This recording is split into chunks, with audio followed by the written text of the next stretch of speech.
All right, it is time now once again for the Don and Eli Take on the World podcast.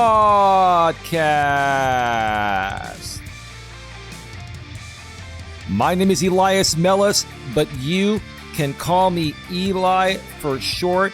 And who is this amazing and incredibly strong lady over here to my right? Who are you? Well, thank you, sweetheart. I am your girlfriend, Dawn Ledgerwood. That's right. You're my girlfriend, Dawn Ledgerwood, and you are incredibly strong. I guess I am. Oh, no. There's no guessing regarding that, sweetheart. You're a very strong woman, and I'm very proud of you for that. Well, I appreciate you saying that with it being a very hard week for me. Yeah. And if you want to talk a little bit about that, that's on you. But anyway, let's get right to it here. Welcome back to another episode of the Don and Eli Take on the World podcast. This is episode number 32, and our topic today is how online defamation has hurt us. One more time, the topic of episode number 32 of the Don and Eli Take on the World podcast is how online defamation has hurt us. Babe, today we're tackling a real world topic that's affected us personally. We're not naming anyone or rehashing specifics. We're focusing on what it feels like to go through it and how to rebuild peace and purpose afterwards. Now, I must make it very clear that nothing here is legal advice. If you're dealing with this, please talk to a licensed attorney in your area. We're just here to share our story and stories, right, sweetheart? And experiences. And experiences, stories. Yeah, exactly. And you know, babe, I have to say, we're recording this in a calm space away from the noise because these conversations deserve clarity, not chaos.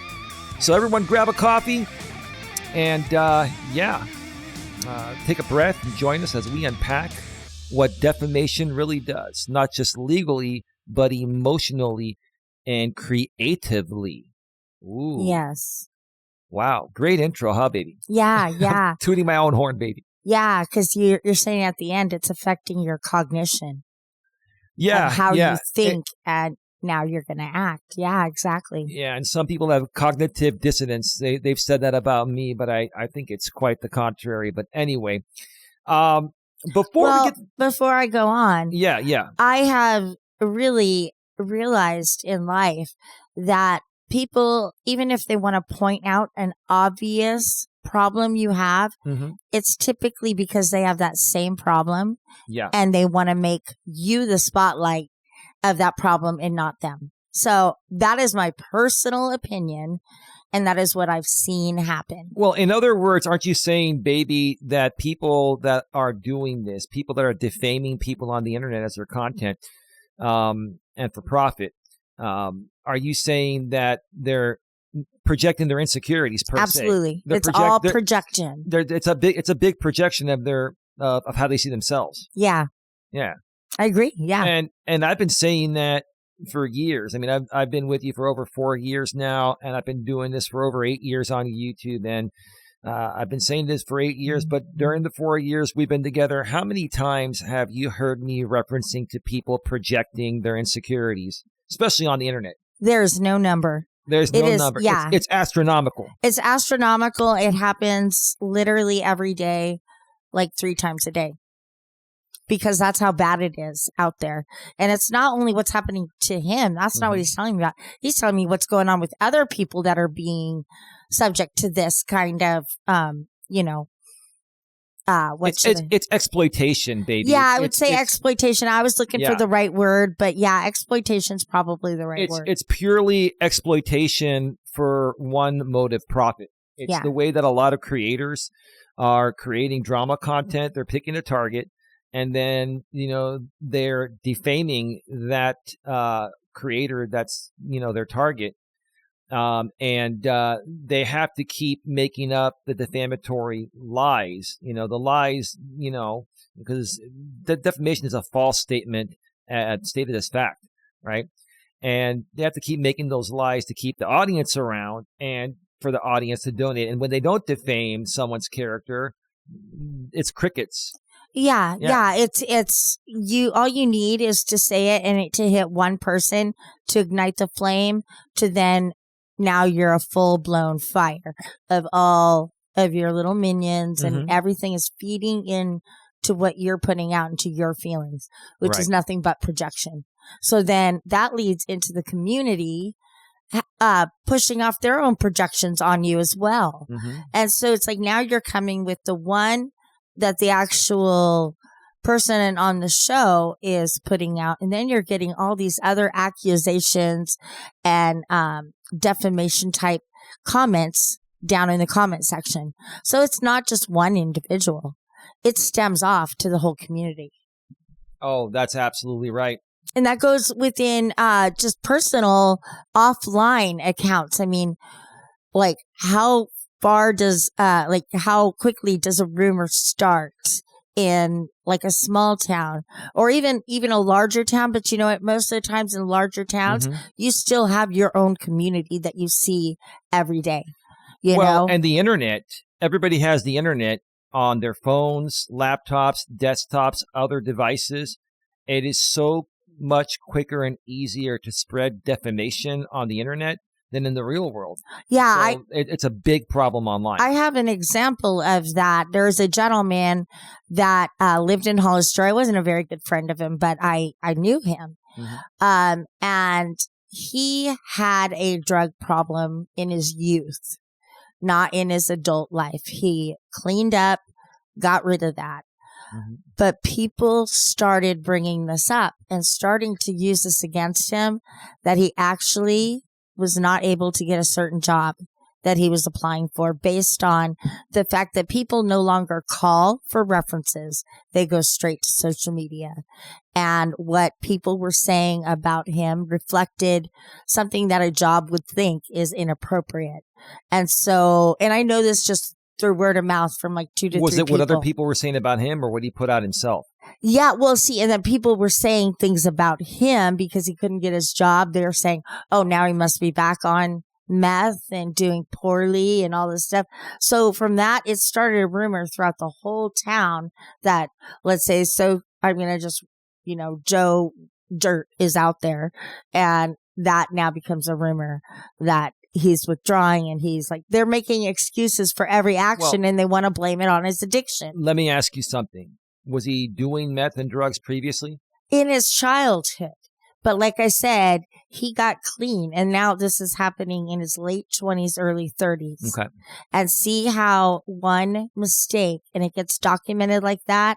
Anybody can see it and it could be a determining factor for a job, for anything, for your church to accept you, just anything. Unfortunately, what you're describing, I'm not an attorney, babe, but I have common sense and I'm dealing with my own defamation case. I've done a lot of research. Unfortunately, because he was a former user and people knew that about him, when they're saying things like that about him, that he's probably back on meth, that's not defamation because they're going by what was clearly a fact in the past. But they're talking like he's currently on meth, and that is defamation. That could be considered defamatory. If it could be proven and stuff like that.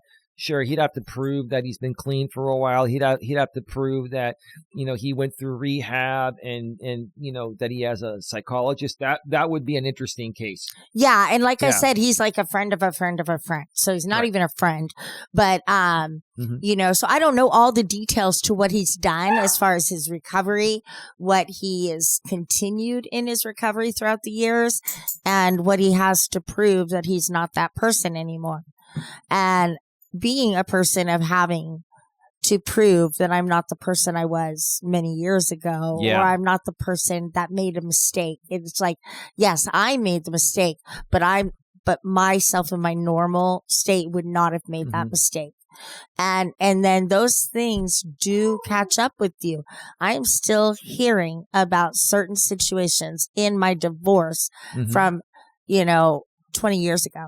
Yeah, that's going to be considered opinion. Yeah, it is.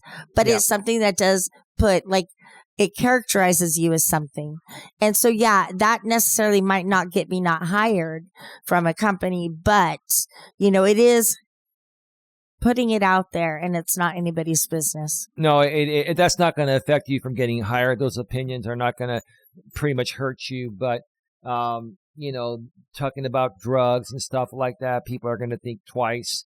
You just have to be really careful online. Especially if you're going to work in the dogs are just ignore them. Nobody cares. They're playing and they're growling and they'll stop in a few. They're just very distracting to me. They're trying to get their energy, or not trying, but they are getting their energy out before they just settle down for the rest of the show. Yeah. Yeah, they love the podcast day on Sundays when we record it. Typically, we do the and it's funny. It's like they know it's Sunday and they know it's podcast day. Oh, yeah, they're very smart. Yeah. It's like when you start to get ready, it's like they hear you moving the furniture around and stuff. And then they circle that door like, oh, we get to go in there for the podcast today, Exactly. Or the podcast. Let me ask you real quick, because we got to get to. We have a lot to talk about, and we're going to try to keep this to 2 hours. So how's the past week been, babe? It's been another interesting week. You and I went to a pumpkin patch as of the day we're recording this on Sunday, October 26th, 2025. This will be released throughout the entire network of the podcast network and on YouTube as well on Wednesday, October 29th. A very special day for me. October 26th is today when we're recording it. October 29th is when it's going to be released. We went to the pumpkin patch yesterday. We had a really good time, huh? Oh, yeah. We had a fantastic lunch, and then we went over there. It was great to see all the kids playing. They had a huge event center for them with bouncy houses, games that they could play. That was all just age appropriate for children and safe. And so it was great to see all the happy faces, and reminded me of when my kids, like, you would take them on their kindergarten trip with the school and just see a big group of kids just loving their life. And so it was really nice to see all of that. But it did stir up some painful memories.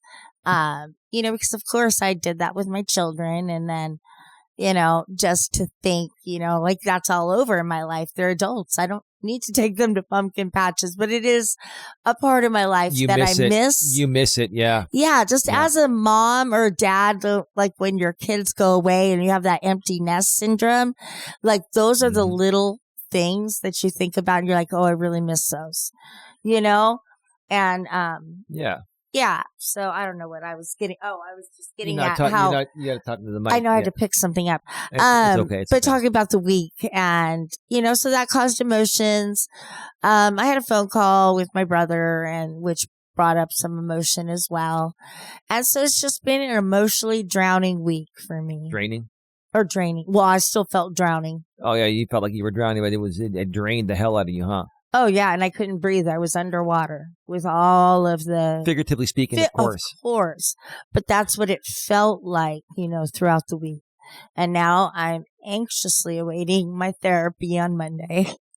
Absolutely. I got to process all of this and what it means. Yeah, it's been an interesting week. We'll get more into what happened this week as the show goes on, because it pertains to the topic. Again, we're not mentioning any names here. We're going to be sharing, part of a defamation suit that we've been involved with. I am the plaintiff in a case. I have sued another YouTuber in a circuit civil case in the state of Florida. And basically, I filed this lawsuit a few months ago, and it's very interesting. There have already been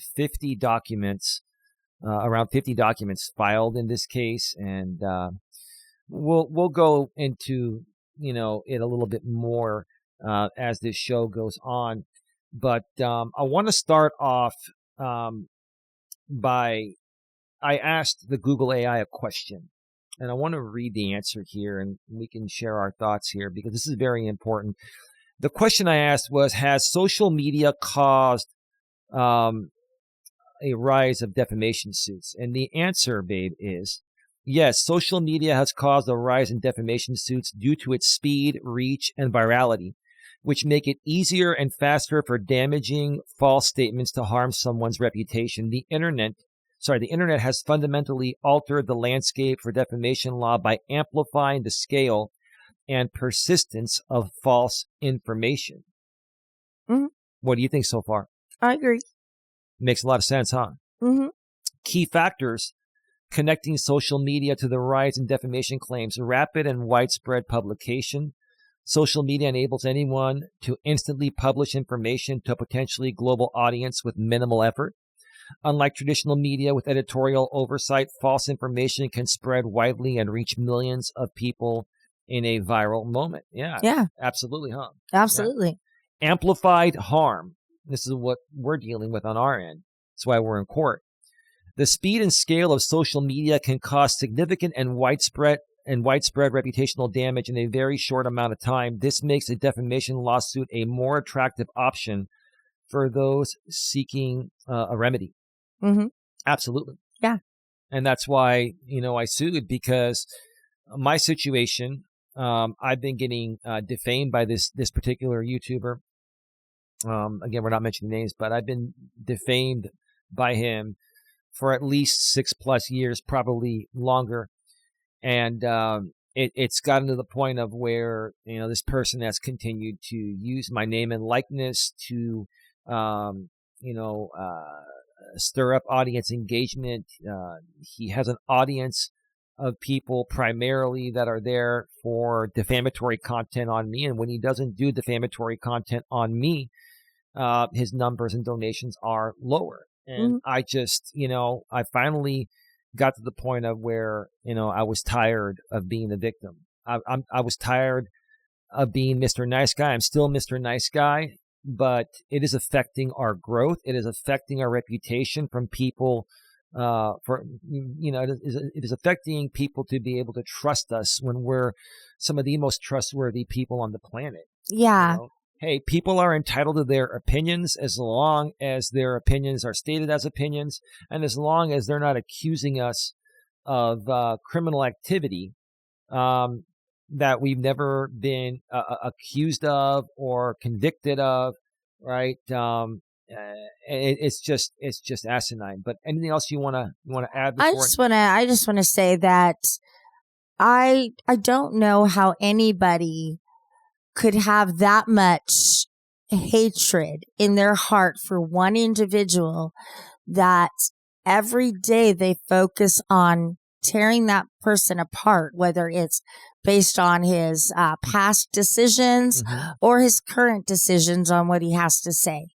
You know, as your girlfriend, I get sick and tired of everybody just coming at you like you don't know what you're talking about. It's because, and this is how even one creator can amplify defamation on you so much that an audience of 30 or 40 or 50 people of his can re-amplify that message. They do it in a coordinated way, which helps it spread faster. And in the past, there have been other YouTubers that have joined forces with this person and further amplified that message. I had to take a lot of time to get a lot of content removed for community guideline violations on YouTube, copyright.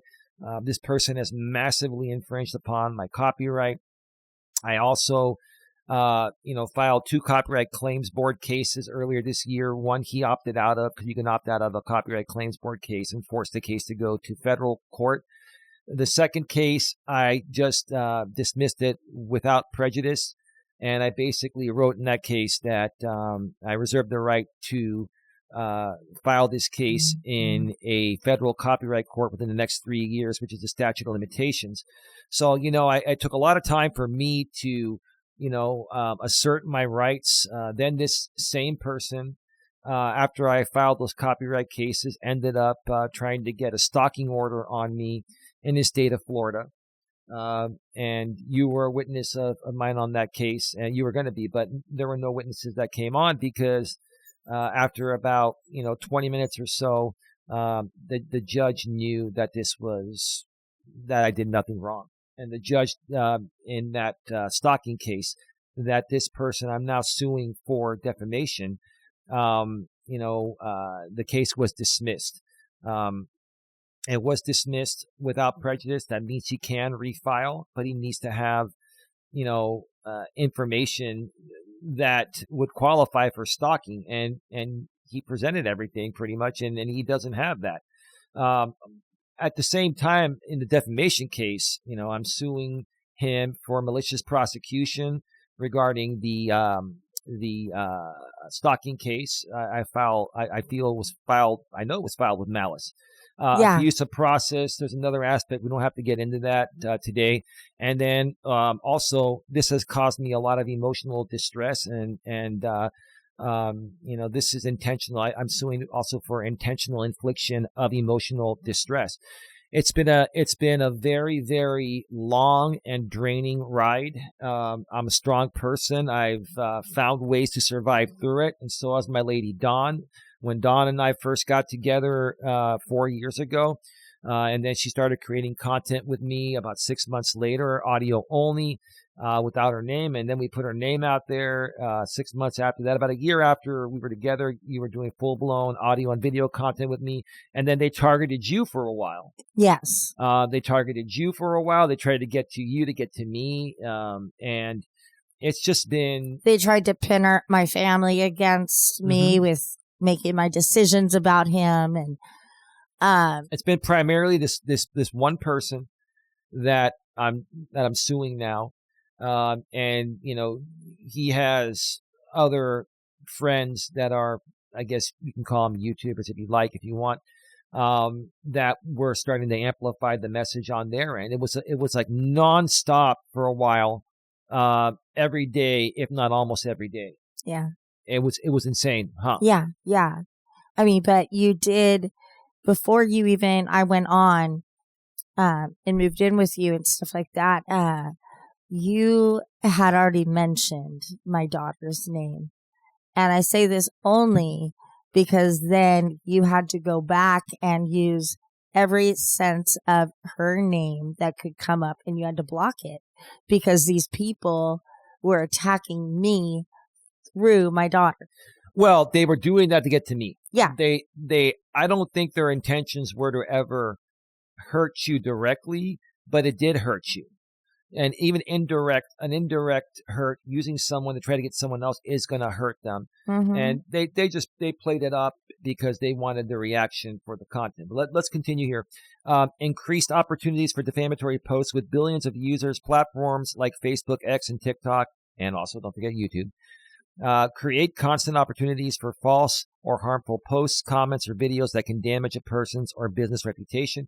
Algorithm-driven content, social media platforms, algorithms often reward outrage and controversial posts, which can amplify false, harmful, and inflammatory statements. This is Google AI saying this, and they own YouTube. So yes, I mean, and it's funny how they didn't mention Google or YouTube as one of the sites there. I guess they want to keep themselves out of the liability aspect or whatever, right? That's kind of interesting how using the Google AI, they mention sites like Facebook, X, and TikTok, but not Google, not YouTube. No, Google, YouTube is where the majority of this happens, but they're not going to say that, baby, Yeah. It'd be stupid to admit guilt, right?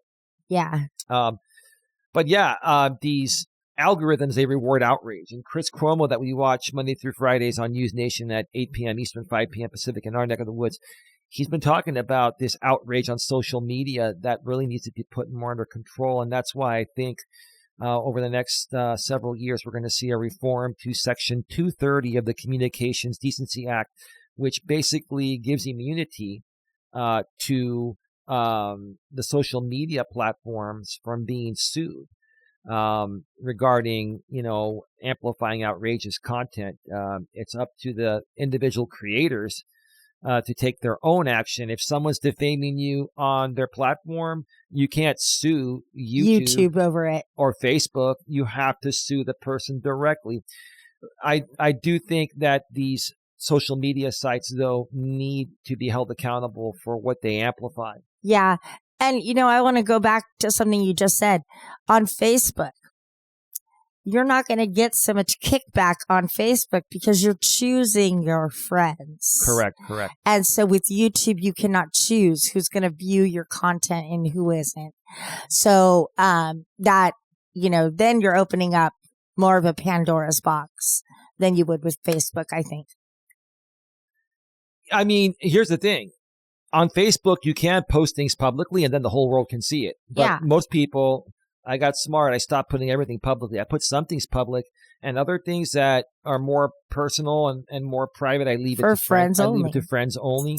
But then people can work around that. They can reach out to some of your friends. And that's why I put my friends list to private where people can't see that.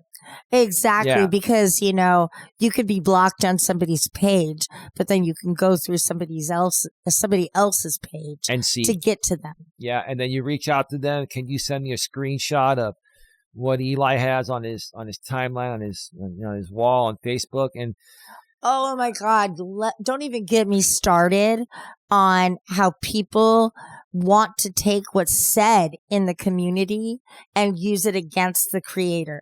That I don't agree with, because, even though that whole community is going after you, the creator has no control over what the community says. So I don't think the content creator, let me rephrase this.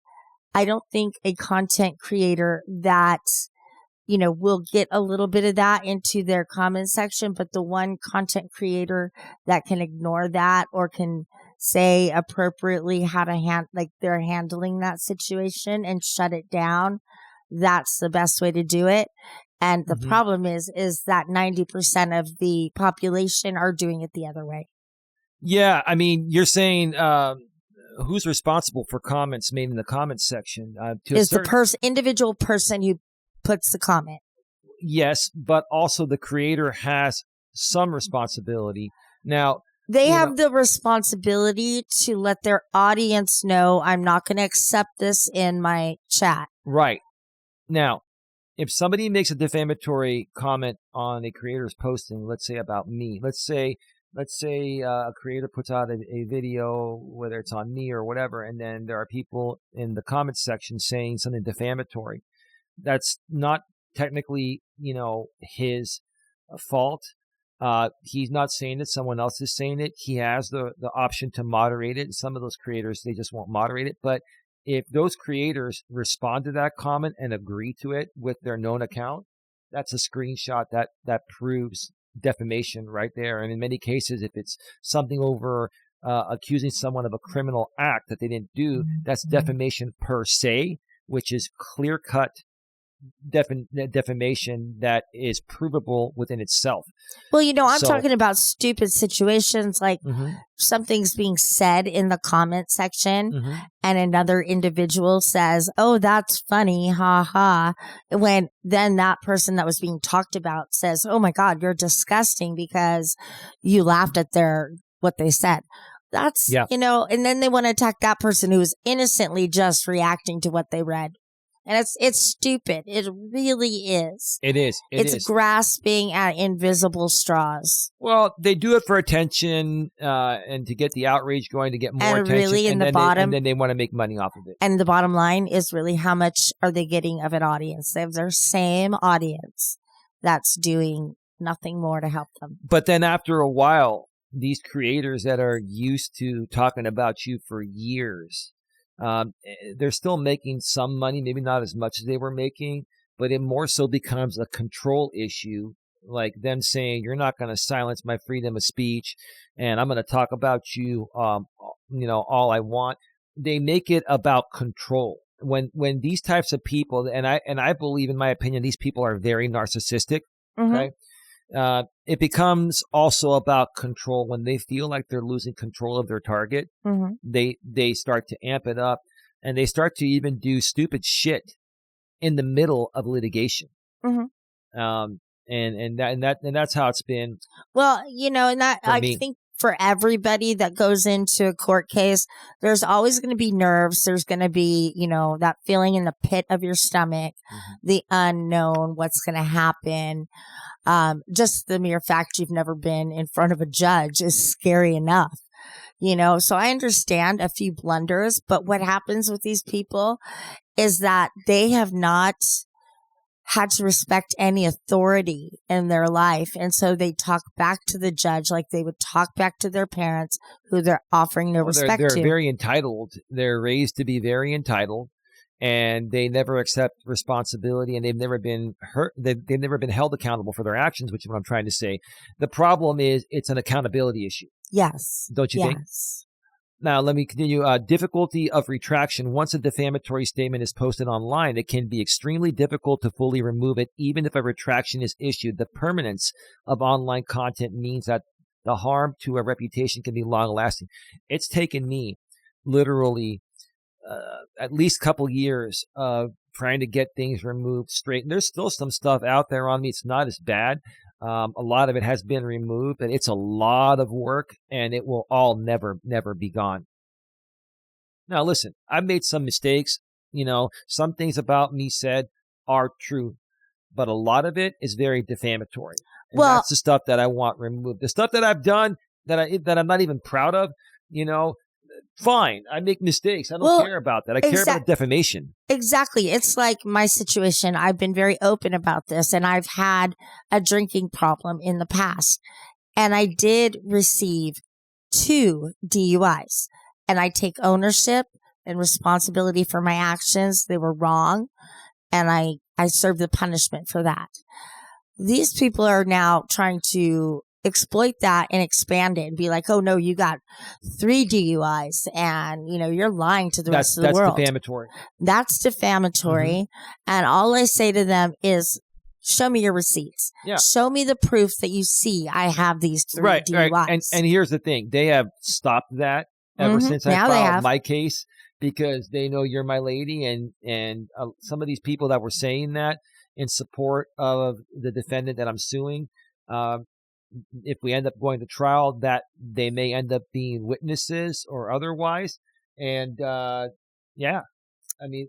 I'm going to say is that I really hope it doesn't have to go that far. Me too. Period.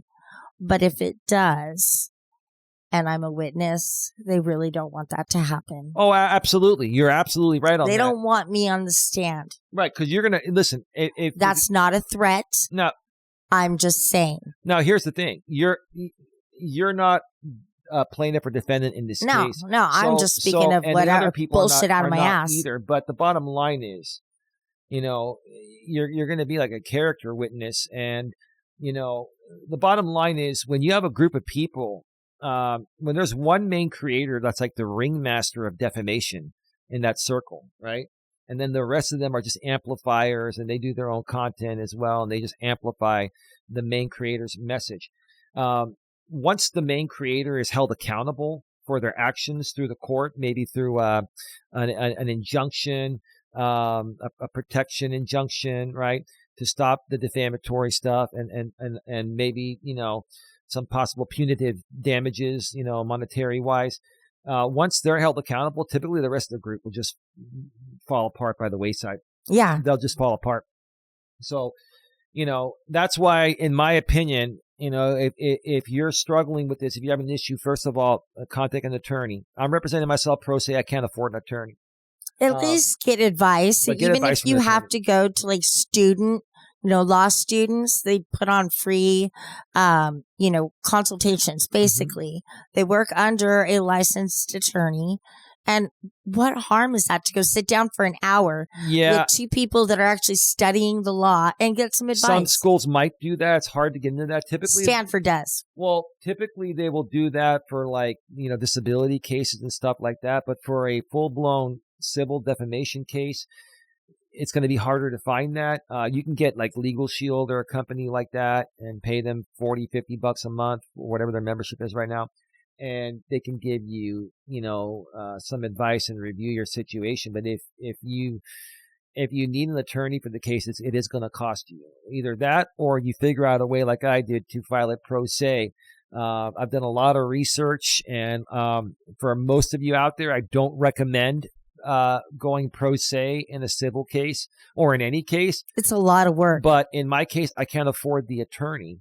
And one of the reasons why I can't afford the attorney is I honestly feel that a lot of the stuff that has happened regarding the reputational harm I've encountered has prevented me from reaching a new audience or the right audience to be able to have more of an audience, to be able to afford stuff like that in the future.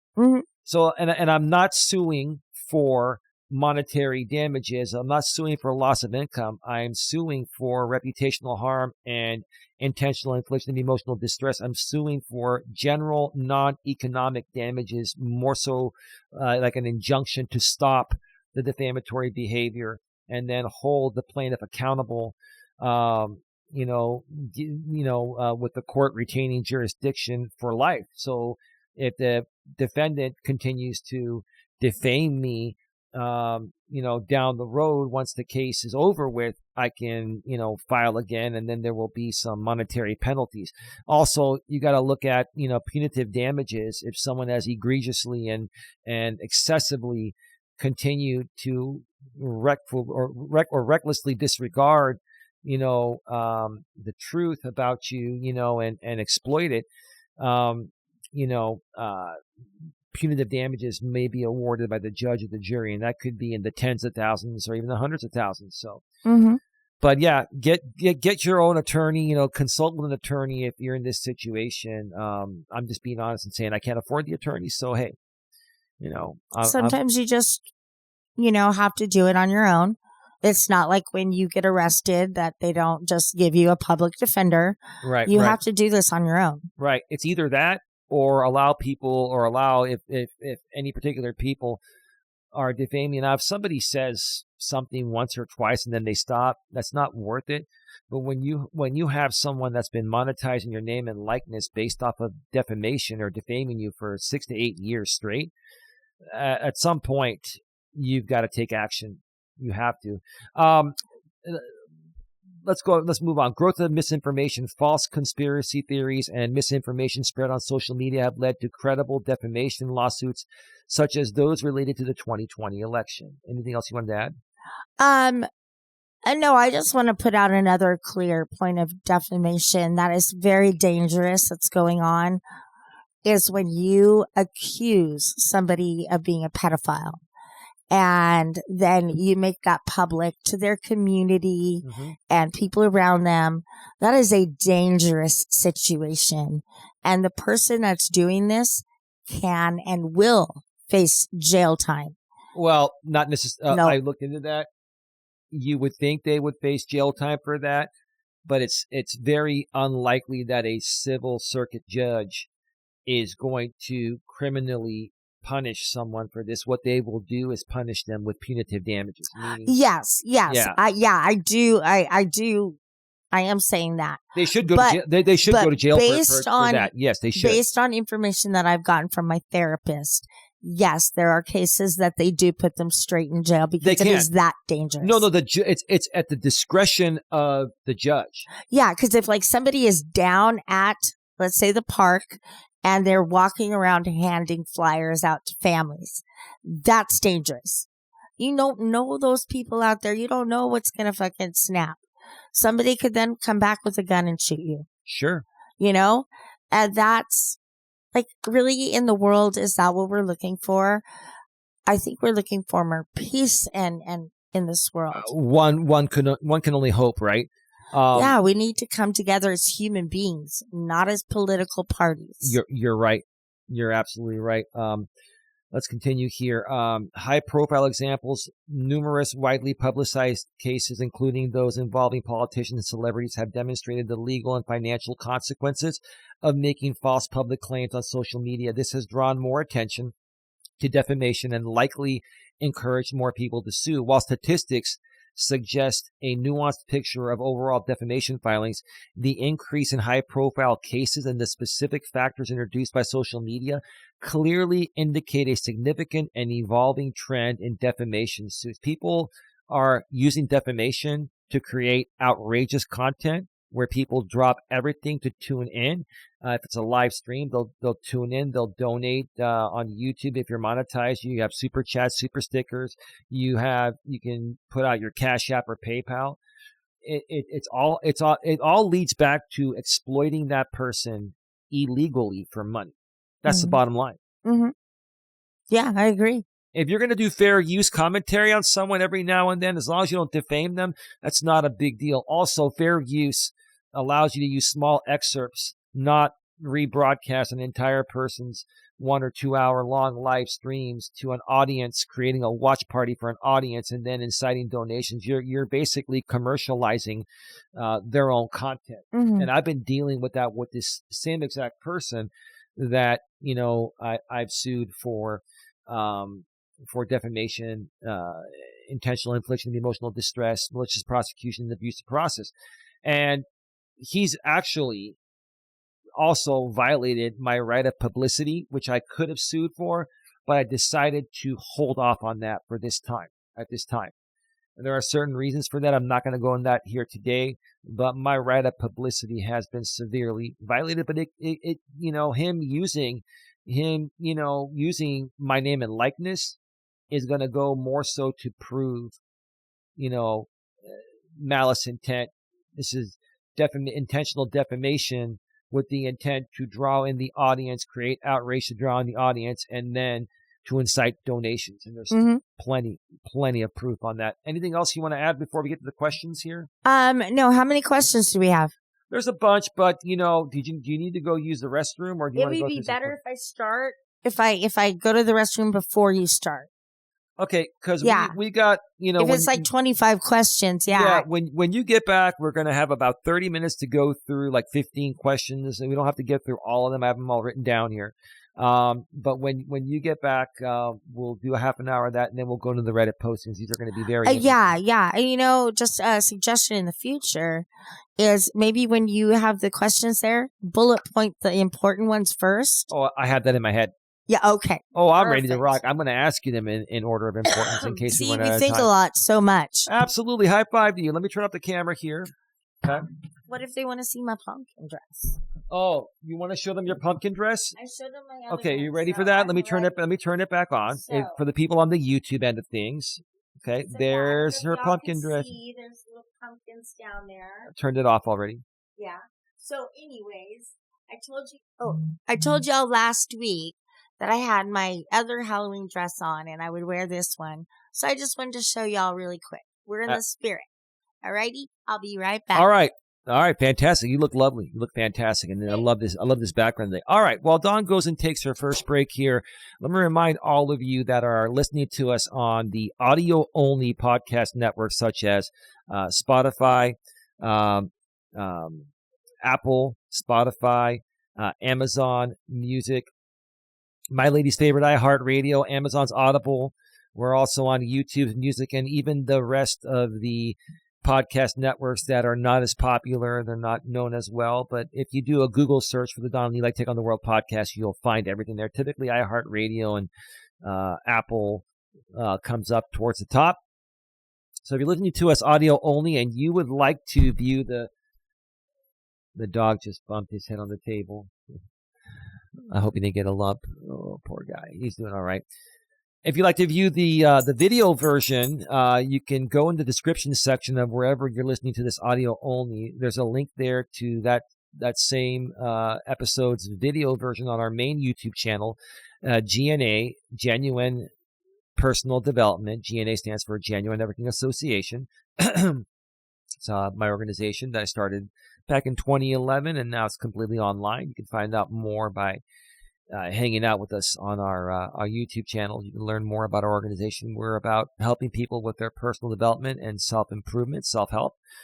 When you click that link and you go there, make sure you subscribe, bang the bell, and select the notification so you don't miss anything. Then when you're done with that, you can go in the description section of that video of the current podcast that you clicked on.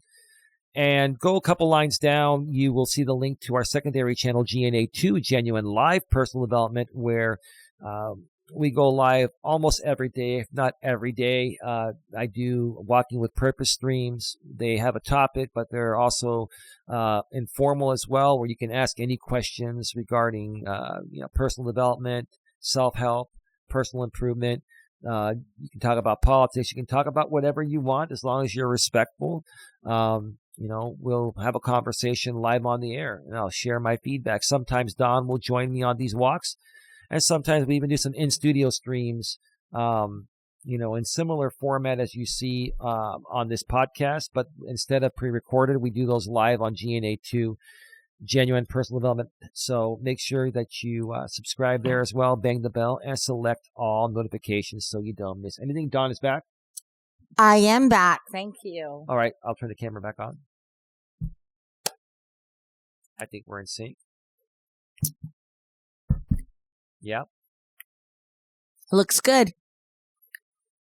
Thank you all for being so understanding with my breaks.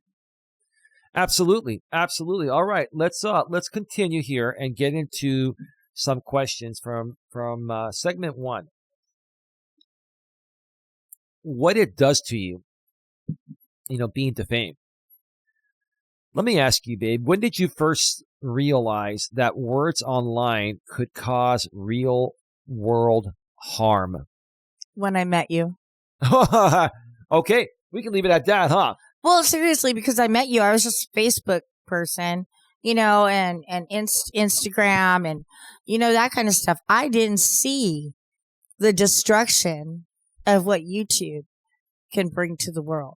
Mm-hmm. So, yeah, if you want to ask me when it really happened, it was when I met you. But I do know, not just on an internet level, but I do know how that can affect you on a personal level as well. Go on. Next question. Wow, yeah. Good summary. You want me to go faster? I summarize really quick. Oh yeah, no problem. Okay, yeah, no, that's well said. How did you see it affect me when I first started dealing with my own situation? Well, like I said, I really started to see it when I started dating you, and what I came into seeing was a bunch of ridiculous thing. It was rebroadcasting you on your walks with a rainbow dildo in your mouth. And, right. And those are the things I kind of started to see. But my first thought was like, how childish is all of this? Yeah. I'm like, I see kids doing that stuff. I don't see grown people doing that stuff. So it was a shocker to me.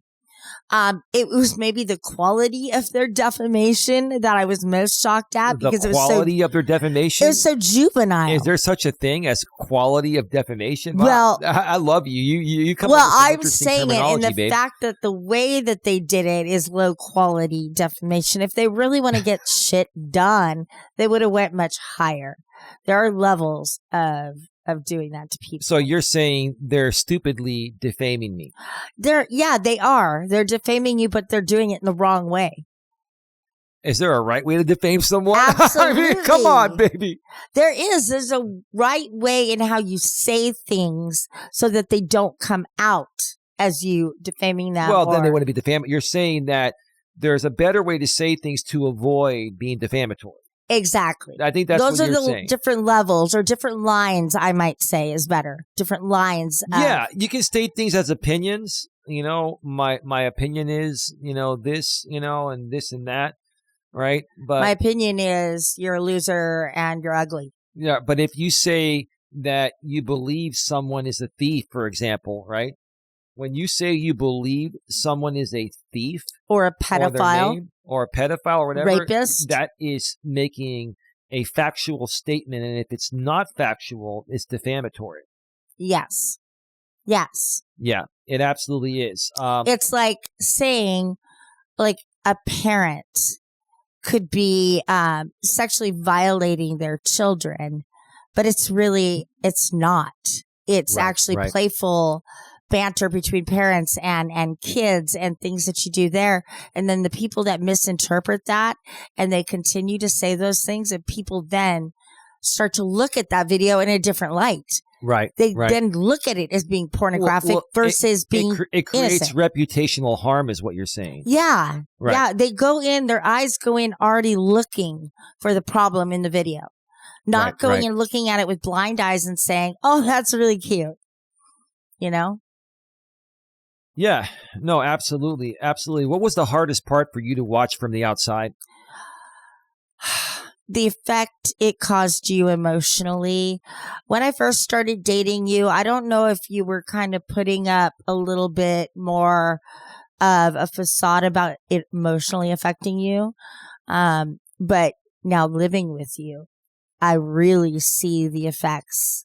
I see it. Did you think I was like initially overreacting because you didn't realize how bad it was? Is that what you're saying? Yeah. Like when I did not live with you and I was just dating you, sometimes I was like, yeah, it's childish, but whatever, You can I ignore didn't it. see. You can ignore it, but now you realize that even I didn't ignoring realize it, how defaming that was to even you. ignoring this particular person that I'm currently in court with that I've sued, even ignoring this person, for example, he still continues because it's profitable to him.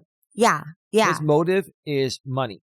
That's all it boils down to. And when his audience is primarily there only when he defames me, then in order for him to have any traction or make most of his money out here stems through defaming me. So it almost leaves him with no other choice but to defame me constantly. Yeah, that can Right. not only just you, but that goes on. That can go on with news as well. You Right. can have a Right. reporter that's completely defaming the president, Mhm. and then you could have Chris Cuomo, who has his opinions, but he doesn't do it in a derogatory way. You know what? I don't think it's possible to defame Donald Trump. I'm sorry, it's my opinion. My opinion is that I don't think it's possible to defame Trump. He does it well enough. But see, Trump would still sue you. Oh, speaking of that, guys. Trump, in my opinion, is the biggest vexatious litigant that's ever lived on the planet. Go ahead. Do you guys want to hear something crazy? Yeah, we do. Yeah, we do. Yep. I was talking to my mom last week, just randomly, and I said something. I don't even know how I started it because what happened was so crazy. But I brought up Donald Trump's name. And immediately when I said Donald Trump, her phone said, "This conversation is now being recorded." Are you fucking kidding me? And she turned it off of her phone immediately. But I was like, are they able to do that now? It could have been total coincidence. But the fact that it happened right then and there, it was like, wow, that's ironic, Yeah, no, that was interesting. It was creepy almost. Yeah, very, very creepy. Let me ask you, babe, did it change how you think about the internet and the people behind the comments? Yes.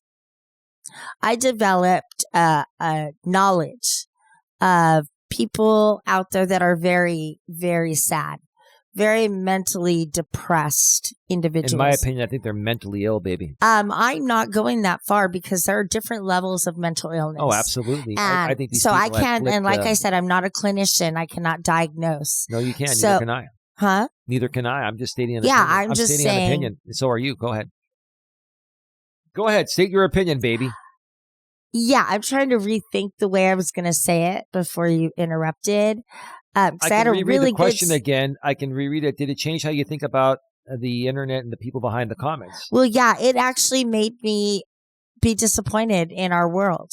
And to know that there's so many hateful, depressed people out there that now we're the ones, and this is unfortunate. These are the people that were made fun of on the playground. And now that they have a computer, a keyboard, and a room to surround them, now they're reacting the way that they wanted to on the playground. Now all that anger has built up, and now, boom, their fingers go. They've become a cyber bully instead of an in-person bully. They become they're a cyber bully is what they are. Yes, and then now they're projecting all of those things that happened in their childhood onto other people to make them feel the way they felt growing up. Couldn't have said it better myself. Booyah. Baby, let me ask you, what coping habits helped both of us keep moving forward? That's a great question. I think, well, I know what my coping mechanisms are. I think with you, your walk is your coping mechanism. That's one of them, yeah. I think your baths are coping mechanisms. Absolutely. That's another one. Yep. You nailed it. Those are ways that you deal with what's going on in the world. Yes, I might take a hot shower. Absolutely. I may just sit outside in the sun, and just sit on the patio. I mean, that's might be all it takes for me to feel alive that day and keep going. Okay, that's well said. How do you personally separate who you are from what strangers assume online? Great question. That is. It was very hard to do that at first, to separate what they were saying, because it made me look back at the mistakes I made, and it totally exacerbated those feelings. It's a great word. And I didn't experience all of that stuff, like I said, on Facebook. People were my friends. They were kind. Mm-hmm. If they didn't want to comment, they just didn't. That was life for me. YouTube, eye-opener to how the rest of the world is. Oh my God, it's just insane, especially for the people that are trying to monetize the outrage, which is most of them. And then you have some people that aren't trying to monetize it, but they create all this back and forth drama. And a lot of the people that aren't monetizing, creating the back and forth drama, are typically in beefs with another YouTuber that is monetizing the outrage. So one side or another is monetizing the outrage, and that's what it all boils down to. Right now, what I've seen on YouTube is, if you are not, quote unquote, a celebrity or somebody like a Tyler Cohen or the Midas guy, Midas Touch, Melas. Yeah.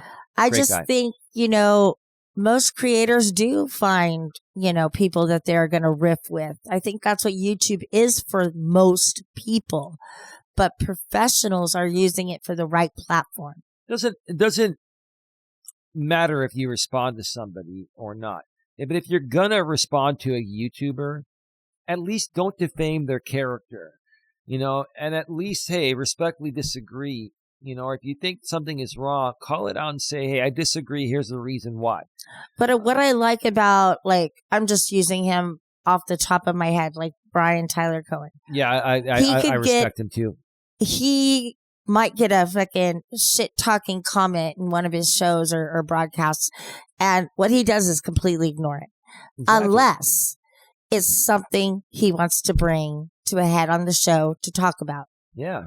And that's where Cuomo will then go, alrighty, come on my show with me. Let's Mm-hmm. talk about this. Mm-hmm. And so, I think if we could get to a point where you're just getting one or two defaming content or even people that don't agree with you, mm-hmm. that's fine. Just ignore them and say, I'm sorry that I'm not, connecting with you with how you wanted us to.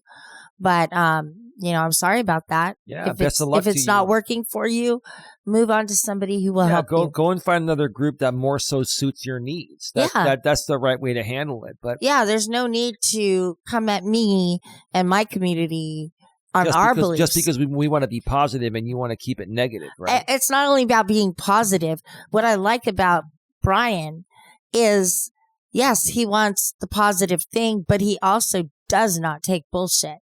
Well, I think Chris sits there and tries, at most of the time, to stay calm and let the two parties talk.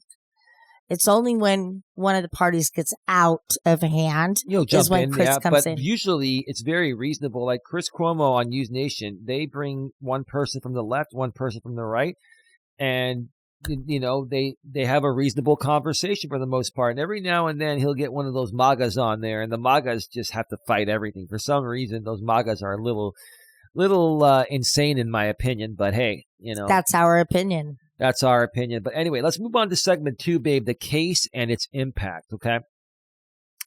Regarding my my full-blown circuit civil case against this other YouTuber that's been coming at me for, he's known me, I've known him for 8 years, but it's been excessive for the last over 6 years, but he's been coming at me, even longer than that. But when I first told you about the situation, what went through your mind regarding this case? Like, what went through your mind? I started off feeling, it was kind of juvenile to be going through YouTube beefs in court. I felt like, you're wasting time, you're wasting vital resources. And I just thought it was bullshit.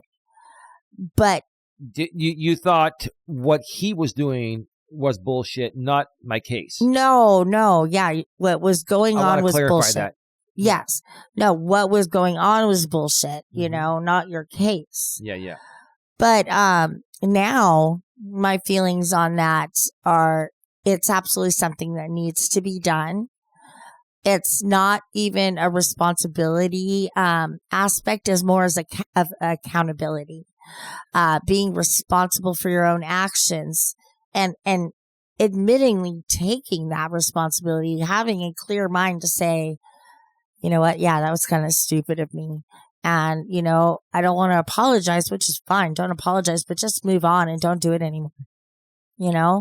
Just break and go. It's the best way to be healthy and happy and strong in your life. Yeah. Yeah, no, absolutely. It's interesting that you say what you said. Over this past week, this person did 3 streams on me.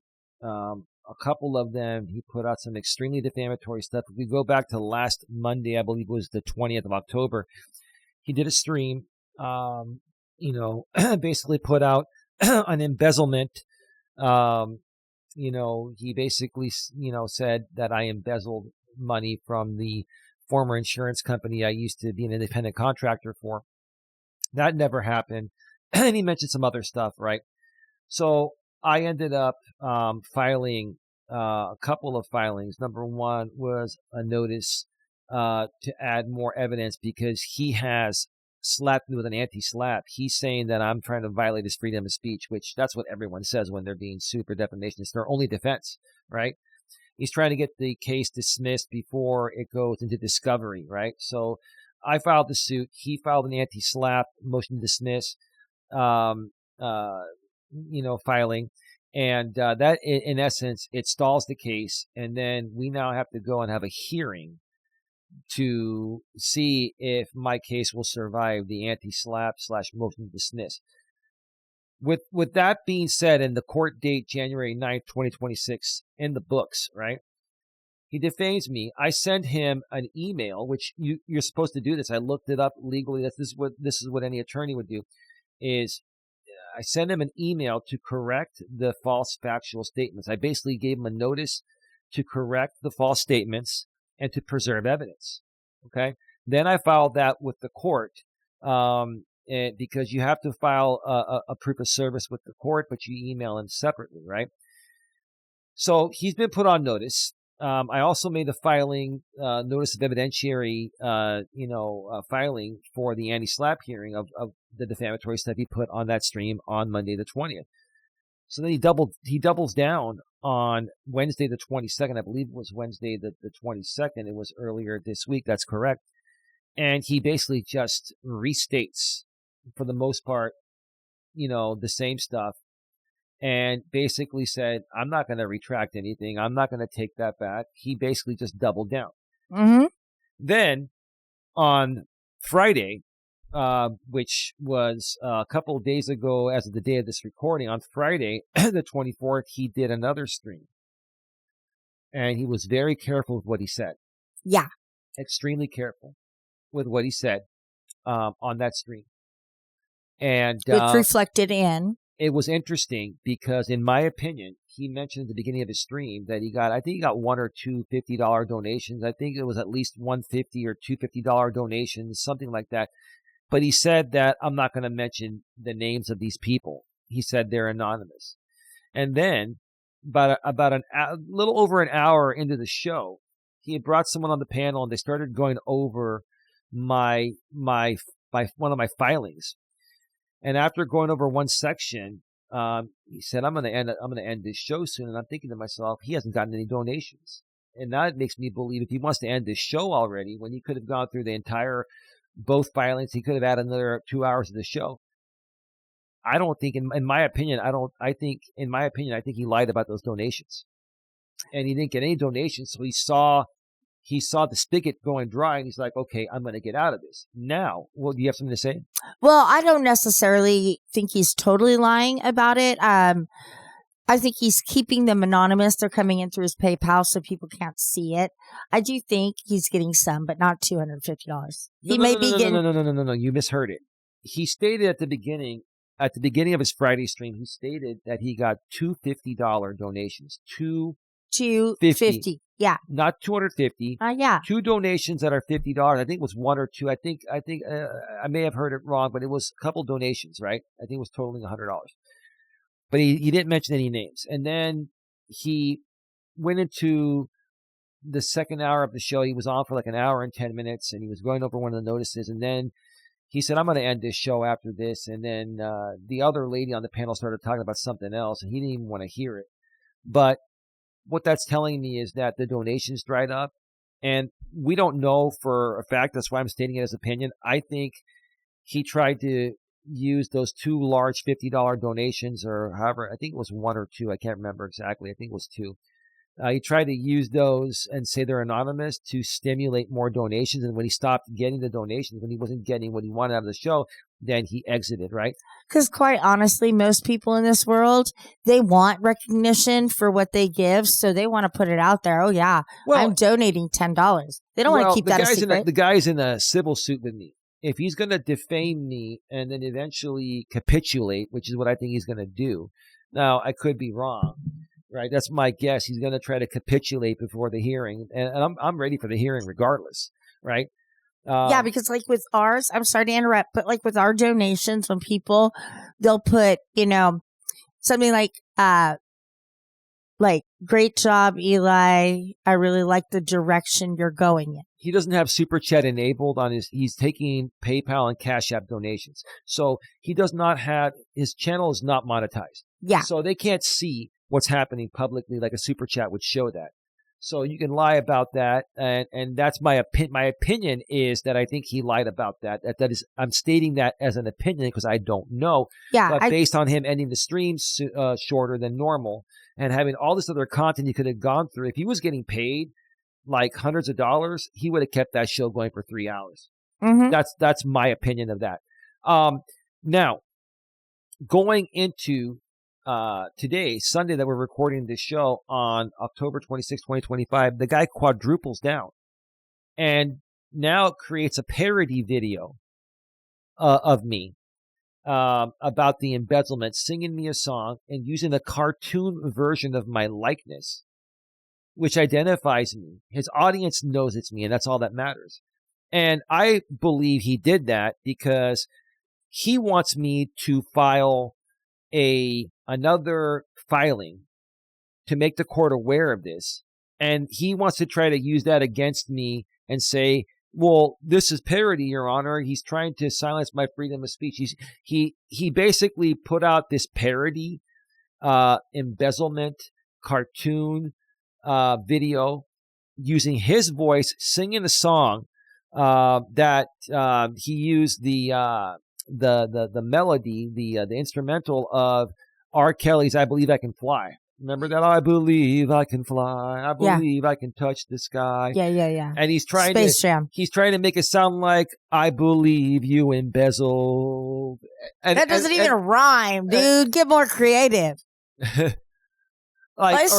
you can think of another song or something like that, and he's gonna watch this. And anyway, the point I'm trying to make, dude, you dumb. The point I'm trying to make is this: when you say "I believe you embezzled," even in a form of parody, and even if you're using a cartoon likeness that's recognizable to your audience, they know you're talking about me, and they also know that you are further saying that I embezzled money. And it's just a dumb move. Yeah. Now, I'm not going to mention here publicly how I'm going to handle that at this point. I'm going to leave that for another time. I'm sure we're going to have many updates on this case in the future. Can I just give a word of advice? Absolutely, yes. If y'all are going to go parody route, I suggest you study what's his name? Yankovic. Yankovic. What's his first name? Weird Al. Weird Al Yankovic. He was the king of parody. But he was original. Yeah. And if you listen to the words of the songs he was making parodies of, he never puts the artist who sang it down. He goes completely in a different direction. You know, it's just like he just makes fun of the words in the song, not the person who wrote them or the person who sings them or speaks them. Yeah. Done. Absolutely. Absolutely. Watching the process unfold, what surprised you about how justice actually works or how long it takes? Well, I'm not surprised at how long it takes. I've known people going through cases, you know, divorce, child, you know, all that stuff. Yeah. I do know it's a long process. What I'm more surprised at is, and maybe this just goes to the fact that the judicial system is very overwhelmed with these petty YouTube cases. This is not a petty case. I know. This one is not. There are some petty cases. But I'm just saying that the judicial system is inundated with a lot of YouTube-specific court cases. Well, they're also inundated with just cases in general. Yes. Yeah, go ahead. But, see? You killed me. No, I did not do that. But the point I'm trying to make, babe, is that I think what you're trying to say is that the courts get overwhelmed with frivolous suits. This is not a frivolous suit. So basically, the real cases like mine, you know, it takes longer to go through the process because of so many other frivolously filed suits. That's what I was going to say. I was going to say those smaller cases, they take them more as jokes, like in their eyes. Serious to a certain level, but they're like, whatever. Yeah. Okay. But when it comes to the situation you're in, the amount of time, the amount of effort, you know, your verbiage and everything. Yeah. That's what makes it different. You know? Perfect. That's when I think that they take it serious. Okay. There's some very, very good opinions. We got to blitz through this. I'm going to skip part 3 because we can do that another time. I've got 4 more questions here during segment 2. These are the important ones. What moments made you proud of how I've handled it calmly? That's been more recently, you know, in the last year. You have made adjustments in how you react to situations. You definitely have had your moments where it's all reaction, but I think with you and I working together, it's easier for you not to react and be so, like, quote unquote out there, like, with what you're saying and accusing people of or whatever. I've kind of toned that down and we have more of a, you know, just, I want to say even almost a blanket type of situations there. We can only really reference the one we're in, which is why we're talking about that exclusively. But, you know, we want to say that these happen all the time. And that is essentially why we're covering the story, is because it's going on and it's actually going on to us. So it's like, this is the best way for us to let our audience know how to deal. Absolutely. And the reason why I've been so calm, I'll be honest with you. I'll tell everyone honestly. It's because I've sued the guy in court and he's going to be held accountable. And at this point now you've done all your paper. I'm sorry. You've done all your paperwork. So now it's just time and you're able to just kind of sit back and relax. Right. But the reason why I've been so calm is, again, because we are in court and he's going to be held accountable. And the thing is that I forgot exactly how I was going to say this. The thing is this: we are in court, and he's still doing the same things that he was doing before I sued him. Yeah. So here's the thing: the guy has not changed his behavior. He's not taking this case seriously. Either he's not taking it seriously or he's putting up that front to not show weakness to his audience, because if he shows how scared I really feel he is, and he should be because he put himself in this position, it would show weakness to his audience and then the whole thing would implode. And I think the guy would just really lose it emotionally. I think he's already done that, but he's trying to find peace and comfort by putting up a facade to his audience. And I think he's trying to leverage as much of my name and likeness and defaming me for profit. Like defamation for dollars is what I'm calling it now. Like, remember Dialing for Dollars? We used to have this show here in the San Francisco Bay Area on Channel 2, which is now our Fox affiliate. Before I became the Fox affiliate, there was a guy named Pat McCormick that used to run a show in the afternoons called Dialing for Dollars. They would have a movie, and you could call in and answer questions about about the movie. Mm-hmm. And there was no Google or internet back then, so no one could look up the answer. So it was a cool show called Dialing for Dollars. Now, I'm calling what this guy is doing to me and what other people are doing to other YouTubers as their content is defamation for dollars. Defamation for dollars. That's what it all boils down to. And that should have been the name of our show. Well, I may name another show down the road, Defamation for Dollars. Or now watch this dude. Now he's going to flip that. This guy is the biggest copycat. He's the biggest copyright infringer. No imagination, no creativity, no cognitive. This can't be defamatory when it's true, and there's lots of proof on it. This guy is the biggest copycat / copyright infringer on the planet. Yeah, so copycat, stealer. When this gets released on Wednesday, if I haven't done a topic on one of my walks called Defamation for Dollars, you will see. Absolutely, it's going to be done. You will see once he hears this. Defamation for dollars. Yeah, it'll be done Wednesday night. Right, we know it. Yeah, that'll come out Wednesday night. And we guarantee that. So I'm handling it calmly because, like, I've got the law to support me right now. This suit's an active suit, and he's filed an anti-SLAPP motion to dismiss, and he's trying to get this case dismissed before it goes into discovery, and then he may have to hire an attorney or put more time and money into it. So if he thought he had any chance of trying to get this case dismissed, he would not have done any of the actions he did last week. He just can't stop. He can't. Like, he can't control himself. And so that's why I'm thinking, he's going to capitulate at some point. And if he doesn't capitulate, like, I don't care if he tries to offer a settlement or something, I'll see it. But I'm more ready to go to court, especially after what happened this past week. Yeah. So anyway, let's continue here. What moments were hardest for you emotionally, babe? Really, it's a combination of what they were saying about me as a person, my looks, my ability to be a good parent, a good grandmother. They really went low. They went to the bottom to kick me. Do you now realize why it was done to you? Absolutely. They wanted to not only have it affect you, but scare me enough away that I leave Eli. And they can make more content of Eli lost another girlfriend. I went through a public breakup on YouTube years ago, and they wanted to recreate that public breakup again and use it for more defamatory content. Yeah. And right.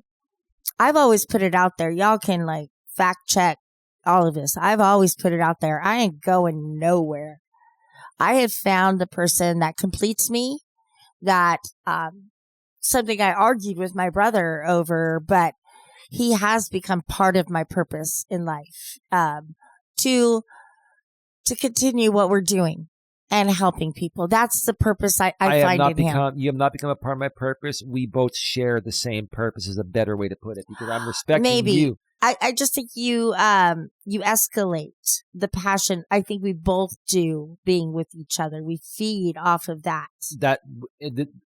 When I first met you, the night I met you, even the night before I met you, when we were talking on the phone for hours after we met on Match.com, I knew we had a similar purpose. I could tell that. We share the same purpose. And you're not my purpose. I'm not your purpose. Our purpose is what defines us as individuals. And we just share the same purpose. And I'm trying to give you, you're trying to give me all the credit in the world, and I respect that. I'm trying to give you more credit than you're giving yourself, because you deserve to hear it. Well, I appreciate that. Yeah, go ahead. It's very hard for me to be very humble about, how I am. And I hear you. I've just had years of my life that it's been just really hard to accept if I've helped people or not, based on what people have said about my reputation. You've said you've done too much for people like I have, and you get kicked in the ass, especially when you help your own family on shit and they do things that affect you. Well, right? I think it's like people look like, oh yeah, your purpose was to be a nurse, to help people that way. Well, what people weren't realizing is that helping people comes in so many different forms. And yes, being a nurse is one of them. But I've always looked at the fact that there's always a reason for something. Yeah. And I just think I haven't found that. And I have a few ideas where I might be going with what I feel my purpose might be. Okay, I'm sure you're going to let us know. You let me know too when you. After the show, I'll let you know. But yeah, I'll just wait and see, because you know I change my mind all the time. Oh, so. women change their mind all the damn time. So I just want to wait and make sure it's like the final decision. Listen, it is a fact that women change their mind all the damn time. And if you want to sue me for defamation of saying the truth about women changing their mind all the damn time, then I'll see you in court. 2 months ago, I was going to culinary school. You know, now I have a whole nother career plan. I love you.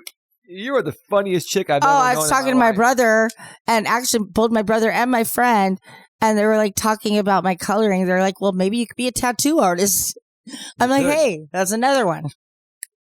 So, but yeah, funny stuff. Right. 2 more questions, then we're going to only go through 1 or 2 of the Reddit postings because we are at 1 hour and 21 minutes. Not bad. From your perspective, babe, how does long-term online harassment affect someone's health or creativity? That's a billion-dollar question. Okay, yeah. Let me start with creativity. Oh, yeah. I feel that your creativity is restricted because you focus on one thing. Because that's what's currently constantly going on in your Focusing life. On defending yourself from a drama shit show creator, right? Instead of making new content that doesn't even have anything to do with court, YouTube, or anything. And it affects you algorithmically too, because YouTube thinks you're a part of the drama when you don't want to be a part. You want your real audience to want to be in a real self-help type of category, not the drama sphere category. Yeah, which our content's been constantly recommended to the fucking drama sphere, and that's why we're in court, because we want to end this. What? Yeah, no, that's kind of what I was saying. And then on the other side, you said, what was the other one I needed to talk about? Someone's health or creativity. Health. Your health is definitely affected. Your brain is literally it's the Non-stop. engine. It's the engine. It's stress. Well, yeah, but it takes everything in. It sucks it out of you. And it sucks it out of you. Yep. It can be very, very, very exhausting. Draining. Very fucking draining. Yeah. So, I mean, and then you follow with depression. And then unfortunately that can lead into suicide. It's like, we're nowhere near that here. Oh, I'm talking all over the world in general. This has happened. Suicidal. Yeah. And that's why I'm saying we are doing this show not to only just discuss this one case that we're in. It's just to go over the whole thing of possibilities that what could happen on YouTube with this kind of behavior. Moving on. Yeah. Why do you think people underestimate how serious defamation really is? Another great question. I think it's because it's like they have the same mindset when they were in school and bullying people. Like there's really, okay, yeah, you might get suspended, but is there really a punishment for that? Because you come right back to school and you do the same thing. There's no change in behavior, And it's absolutely pointless and insane for somebody to have one behavior, be punished, and then continue doing the behavior that punishes them each time. Insanity. That was well said. I'll add the reason why I think people underestimate how serious defamation really is, because some people lack a purpose and they find purpose in defaming other people for outrageous content that they can monetize. And They've tried other ways to get attention on social media, for example, and it hasn't worked nearly as well as defaming someone's character to create that outrage and then sell that outrage for donations to their audience. That's all it boils down to. That's the bottom line.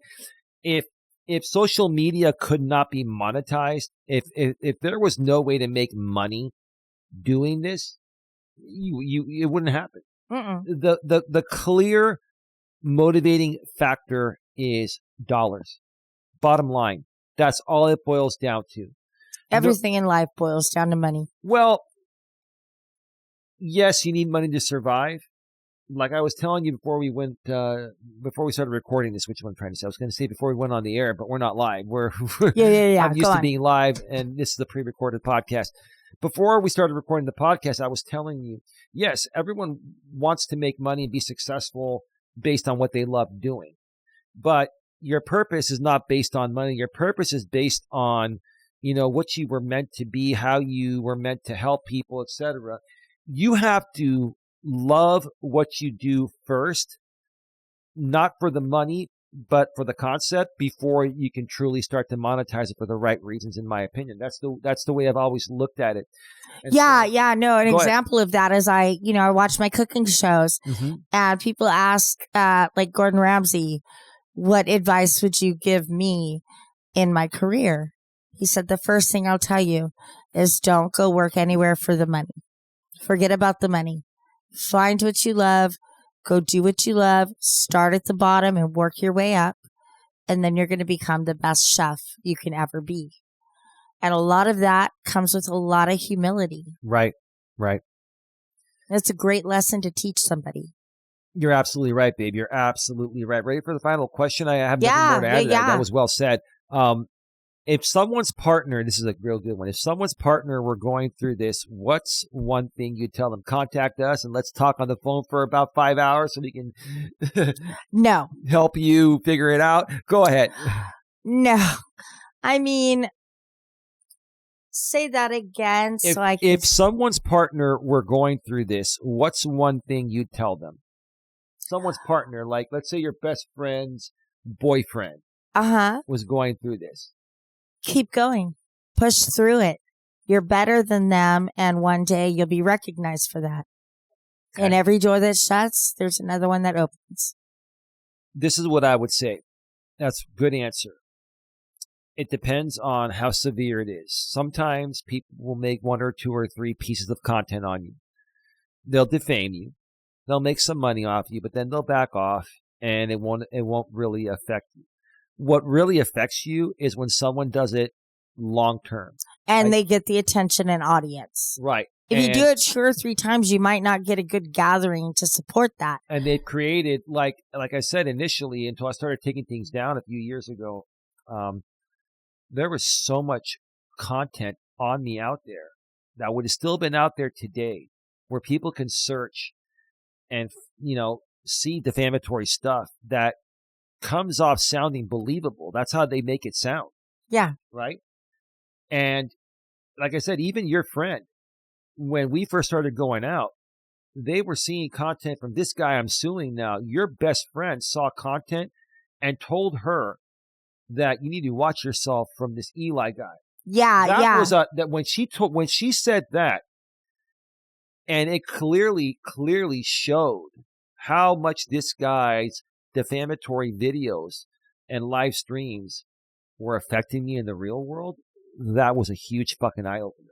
Yeah, and it was. I don't have any problem asking her to testify to those words of how it affected her thought process on you. Oh yeah.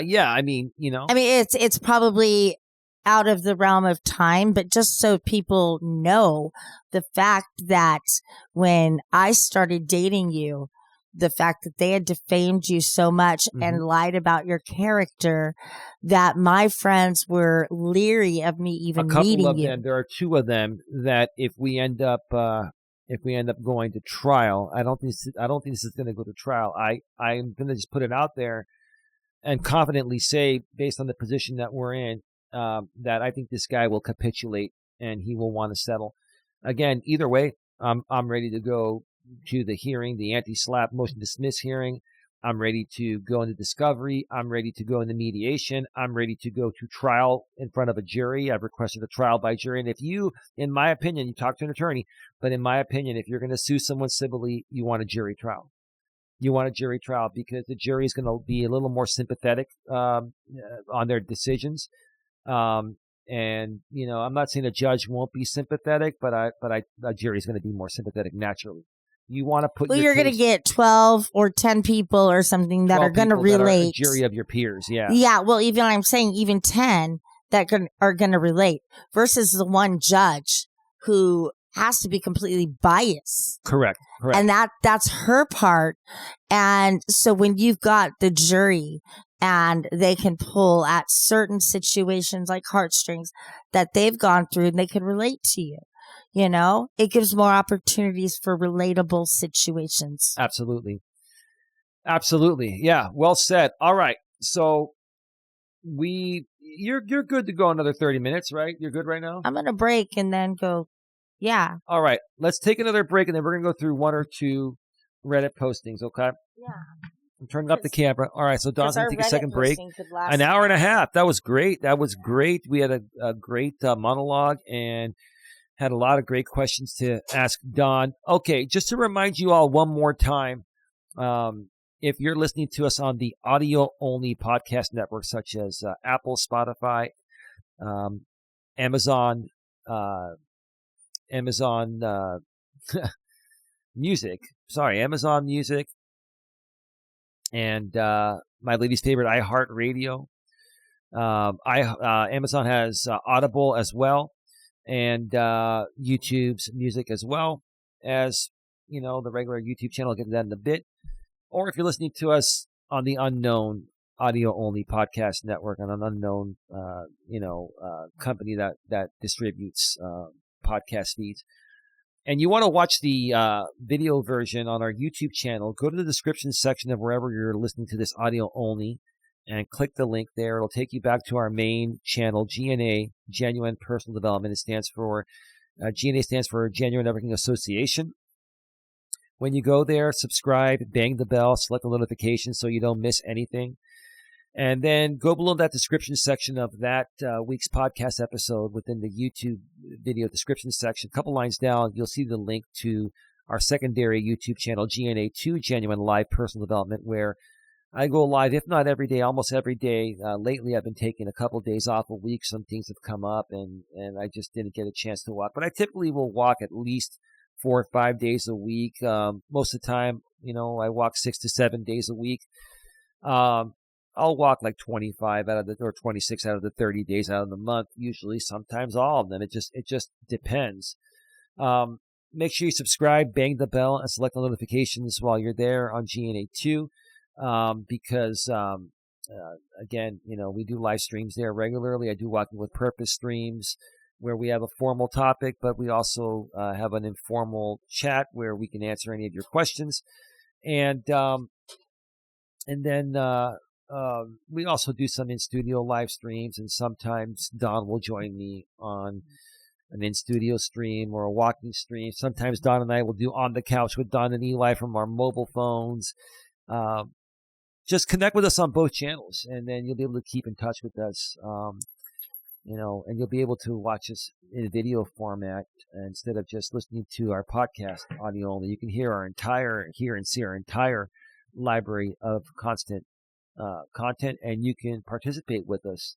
We're good people. We want to help you improve yourself personally and professionally, and you know, a lot of people are looking for emotional support, and we are good at listening. And we're not psychiatrists. We're not, you know, therapists. You know, if it gets to the point of where we feel it's out of the realm of what we can do to help you, we will refer you off to a therapist or psychiatrist, or, you know, to your primary care physician. And then they can get you on that path. But I think most people, what they really need is just someone they can trust to talk to when they're going through things every now and then. And that's what we're here for. And we're here to help you better yourself. Anyway, Dawn is back. I am back. Okay. All right. So we've got we've got 3 Reddit postings, but we're not going to go through all of them. We're going to go through 1 or 2. We're at 1 hour and 34 minutes. Let's see. Are you ready to get over to the first one, baby? Absolutely. Let's go. I'm ready. Okay. So let's go over to the browser source. This first Reddit posting is from the subreddit r/YouTube, and the original poster's title states, YouTuber made a video containing fake, twisted statements against me. Is there anything I can do? Well, you can flag it for bullying and harassment. I don't know how far that's going to get you. It may go down, it may not. Right? Mm-hmm. There's more here. I'm going to read this, and then we can share our thoughts. Okay. Question. It isn't a big channel, but it does have a few thousand subscribers. The YouTuber and I got in the debacle a week or 2 ago, and they've been dragging on the controversy despite me apologizing for my wrongs and walking away. Yeah, it's because they have an audience that loves the outrage, and they're making money off me. It's the same thing that's happening to me. Go ahead. I mean, I want to say that is probably number one thing there. But I want to keep my mind open and continue reading. Okay. They recently made a video where half the accusations are illogical conclusions based on stuff I either didn't do or stuff I might have done. Spoiler, I never did it. That's called defamation. They're defaming you for dollars. I'm going to label it from this point on. That's my phrase. Defamation for dollars. And that's what it is. It's defamation for dollars. That's my phrase. I started that. I'm mentioning that here, that I started the phrase defamation for dollars. I think you should have it copyrighted. Or trademarked or something, right? Trademark the phrase defamation for dollars. Yeah, then I'd like to see him get around that one. Yes, basically that's what this creator's doing. He's making up shit about this person. Because they're probably a smaller YouTuber. It's helping their channel make money. It's stirring up the outrage and controversy, right? And they're thinking, well, this guy's a small YouTuber, doesn't have the money, so they're not going to probably sue me, right? Just like the guy I've sued now. Never thought I was going to sue him. The guy I'm suing now, over 6 years ago, put out a video accusing me of being a pedophile. And basically tried to spread a lie rumor of me as me being a pedophile, right? Just so I can flip out and he can make reaction content on it, right? And so, and then he went as far and said, in another video where he was trying to retract him, saying that, he goes, I did accuse him of that, but he would have to sue me. He would have to sue me civilly, right? I'm going back now and watching that video. And I'm watching him eat his words. Yeah. Whoops. And here's the thing: the statute of limitations for defamation in Florida is 2 years. So I cannot use that to for any like monetary damages or anything like that. What I can use that event 6 years ago is to show an ongoing pattern of the same thing happening, going back to 6+ years. Yeah. Yeah. And think about it. If you're a jury and you see that, the snarkiness, the cockiness, the arrogance of this guy trying to put on a facade calling me a pedo, and then trying to retract it and say, yeah, I made a false allegation or something like that on Eli, but he would have to sue me. He would have to sue me civilly. It was saying that, thinking that, oh, Eli doesn't have the money. He can't afford to sue me. He's not going to do it. That's why I found a way to do it pro se. But go ahead. Do you want to mention something? And quite honestly, nobody knows if we can or cannot afford one. It's what we choose to spend our money on. So, yeah, we could say we can't afford it because we have money planned for something else, So don't go and... Yes, we have money budgeted elsewhere. The attorneys would basically... eat up that budget. Eat up the budget. Yeah, right? That's what I'm saying is don't make that assumption we don't have the money in hand. If I had to get an attorney... we could. If I had to get an attorney, I could get a loan for it. I could charge it. I could, pull from investments. We have so many different angles. Yeah, but that would just really mess things up. So, quite frankly, here's the thing. This is not for everyone. Some people are capable of figuring out how to be their own attorney, right? I don't recommend it, but for me, I'm very tech savvy. I have common sense. I'm not saying other people don't. Very methodical. I take a lot of time to do research. I basically handling this case has been like studying for the bar. Right? Equivalent. Now, listen, I haven't gone to law school and I'm not studying for the bar, but the amount of time and effort I put into research and filing this case, like it was the same equivalent as studying for the bar. It is just like the same, but in very short time.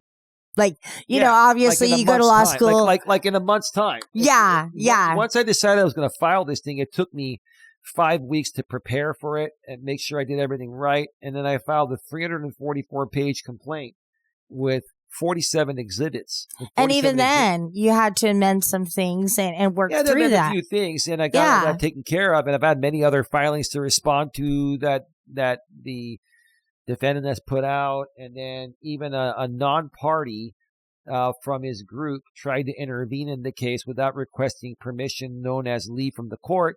So I had to respond to that and file motions to strike. But yeah, it's a lot of work. But the bottom line here is this guy is being defamed in the same way I am.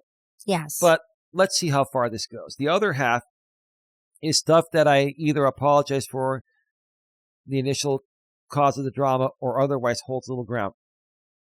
I've been receiving messages from the fans of that channel in regards to the video, some nicer than others.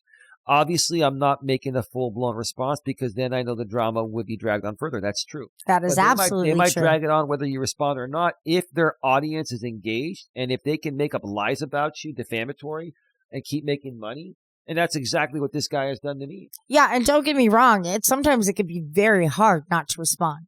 Absolutely. Not to get into that comment section and defend myself. But you know what?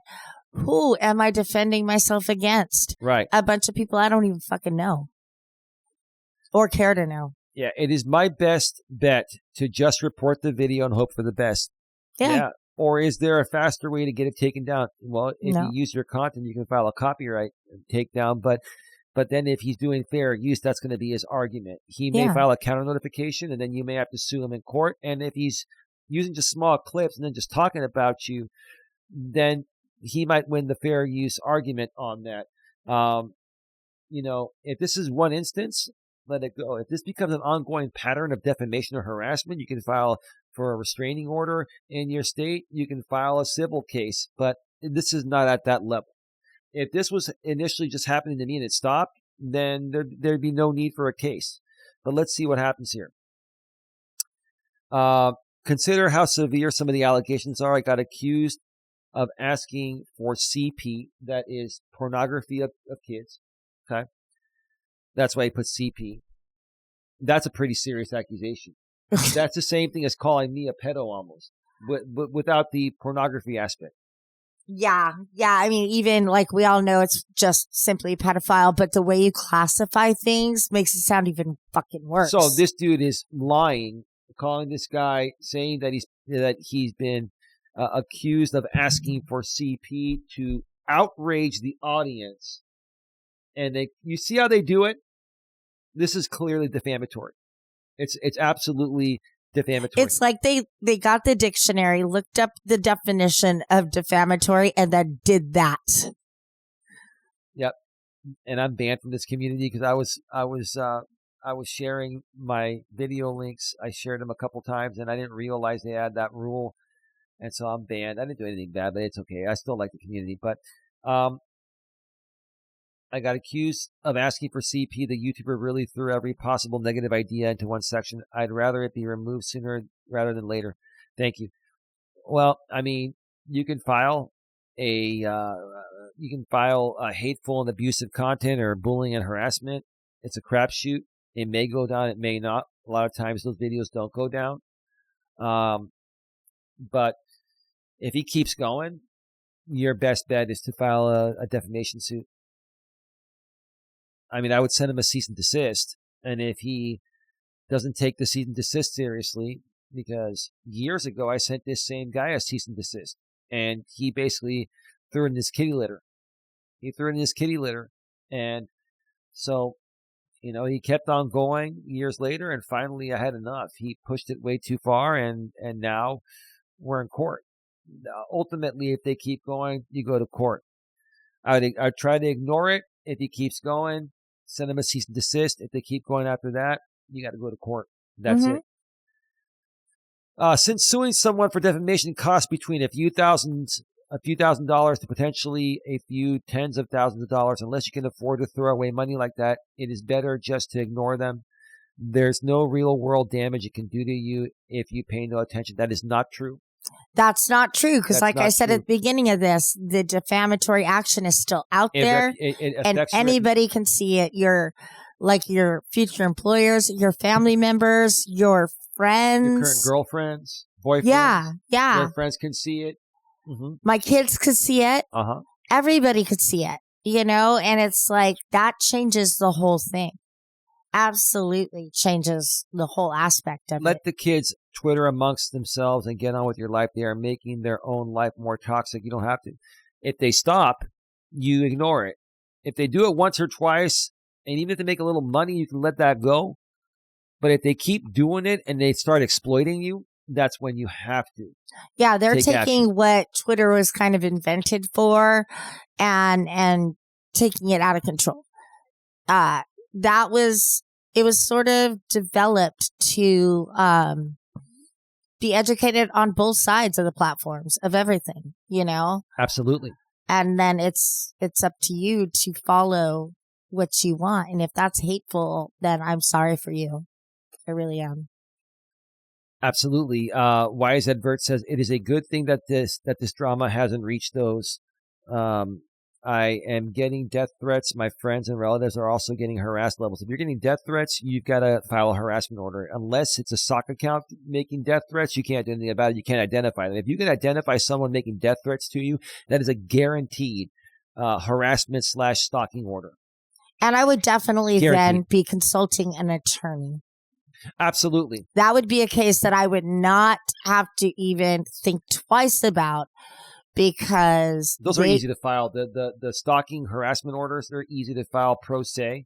Yeah. And you can have an attorney. You don't really need one. If somebody makes a death threat, all you have to do is show them the proof of the screenshot, or if they said it on a video, you show the video with the voice. If there's video, the video with the voice. If it's identifiable, you have the proof, you file it, and you'll get a temporary, and then you serve them. And whether they show up to court or not, in that case, a death threat is going to get a restraining order. Mm-hmm. Absolutely. Yeah. The original poster responds and says, it never reached that part, but the creator did put out a video a few hours later containing a suicide note while accusing a bunch of detractors of murder. Thankfully, I was not on that list, but it's quite concerning that a grown adult would accuse a bunch of kids of that, and hopefully they aren't taking it hard, and that YouTube hadn't actually, and the YouTuber hadn't actually gone through with it. It sounds like this creator is just throwing outrage into the wind to keep their audience around and to make donations. That's the bottom line. I mean, eventually a creator like this is going to get, if they're monetized in the YouTube partner program, they will be demonetized. And they'll eventually have their channel shut down. But then these people, they do what's called circumvent. And just like the guy I've taken to court, he had 5 channels get shut down all at once, almost 3 years ago. And then since that time, he's come back to circumvent, and he's had like another at least 7 to 10 other channels get shut down. So, this guy's never going to stop. Now, I don't know this other person. I don't know how far they're willing to take things. But the guy that I've been dealing with, pretty much feels entitled to be able to defame anyone he feels like it and monetize it and use as much of the people's content that he defames to do it. It creates copyright issues. It creates defamatory issues, reputational harm. And people like this, they're just very narcissistic, and they feel entitled to your life. That's the bottom line. It's pretty sad. It can be scary too, but it's pretty sad. Anything you want to add? Nope. And then, let's see. Another thing the original poster said, I've been ignoring it. since the initial occurrence, but I'd been wondering if something else could have been done to the video. And then Advanced Welcome says, YouTube doesn't care as long as they make ad revenue. That's true. If enough people report the video for harassment, then perhaps it would get demonetized, but unlikely it would get taken down. Though I now think YouTube won't even allow you to even report videos like this unless you have hired a lawyer. So YouTube, no, you can report them. You're talking about filing a defamation report. In the United States of America, you cannot file a defamation report on YouTube. You can do it in other countries. The laws in California are some of the most lenient when it comes to defamation. It's a very high bar to prove defamation here in the U.S. In the U.S., we favor freedom of speech. And so I think that's what they're saying. You can't report defamation to YouTube here in the U.S. You can do it in other countries. What you can do is file for bullying and harassment, sexually abusive content. There's a list that you can file on. Yeah. But if you there's an option for defamation. If you try to file it from the U.S. and select U.S., it'll say, I think, like contact an attorney or something like that. So anyway, anything you want to add to that? Nope. Let's do this. We got, we're at an hour and 51 minutes. Let's go to one more here. This is from the subreddit r/legal advice. And the original poster's title is submitted a copyright claim. Now the person is threatening me. That's exactly what happened with the guy I'm suing now in civil court. I kept filing copyright takedowns on him, and it took down 2 of his channels. Mm-hmm. 3 copyright strikes and you're out, right? Yeah. And he was very upset about it. And because he was circumventing a YouTube ban that happened to him years ago, initially he wasn't filing counter notifications. Then he started to file counter notifications while banned on the platform. He was thinking if he filed a counter notification that YouTube would see that his channels are banned and they would remove him. But he filed counter notifications, and then I sued him in the Copyright Claims Board here in the U.S. And then after I served him the first case, he opted out of that case because you have 60 days as the defendant/respondent in a Copyright Claims Board case. And then I had a second case I filed on him because he filed another counter notification after I filed the first case, and I wanted to keep the videos down, and I wanted to go to court with him. But because he opted out of the first case, I myself dismissed the second case, and I put in my dismissal notes that I reserve the right to refile both cases in a federal copyright court within the next 3 years, which is the statute of limitations. And that's still an option. I may still do that. Mm-hmm. But in the meantime, I filed this case because what I realized, was even of higher importance was my reputation. He is violating my copyright. He has violated it. There's no doubt about that. And he threatened me. The reason why I chose this posting is because I'm dealing with the same thing. This guy has threatened me, saying that you're trying to silence my freedom of speech. It's fair use. To him, everything is fair use. I could do a 10-hour stream, and he can rebroadcast all 10 hours. As long as he does commentary, he thinks it's fair use. No, it's not. It's not, because you're taking away from the actual live stream, and it's affecting the marketplace of the original. That's one factor of fair use. But anyway, recently I had an issue where some of my content was used for entertainment purposes in another YouTuber's channel. This included unedited segments of my content with no tags, acknowledgement, or any other form of plug. After submitting the claim, YouTube promptly took the video down, and I received an email from the creator. Without posting actual stuff that could pertain to the email, this person tried to throw at me what fair use is. They misspelled it. Which his content is entertainment and does not qualify for this. It doesn't matter, dude. Fair use, if you're using a small clip, even for entertainment purposes, that is fair use. Even a small clip could be considered fair use depending on, what he said, right? Okay. So this person doesn't understand fair use and thinks that if someone uses your content under fair use for entertainment, he thinks it's not fair use. Fair use can qualify under any situation as long as You use a small portion of the content and you do commentary. Maybe the guy was responding using this content, maybe took a 30-second clip or minute clip and was saying, you're a clown.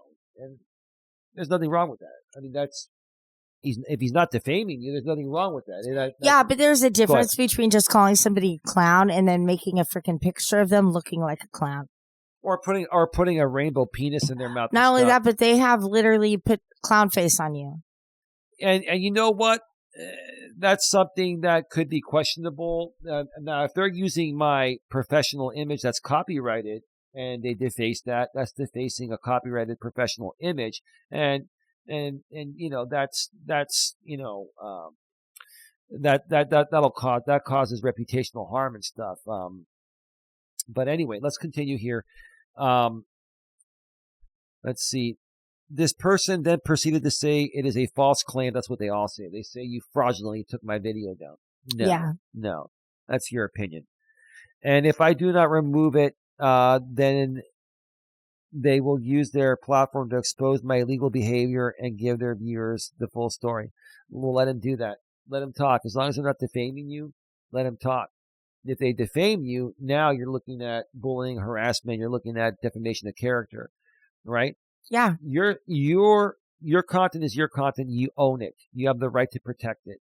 They're trying to get a lot of people that are lazy and are not original, use other people's content all the time to monetize it.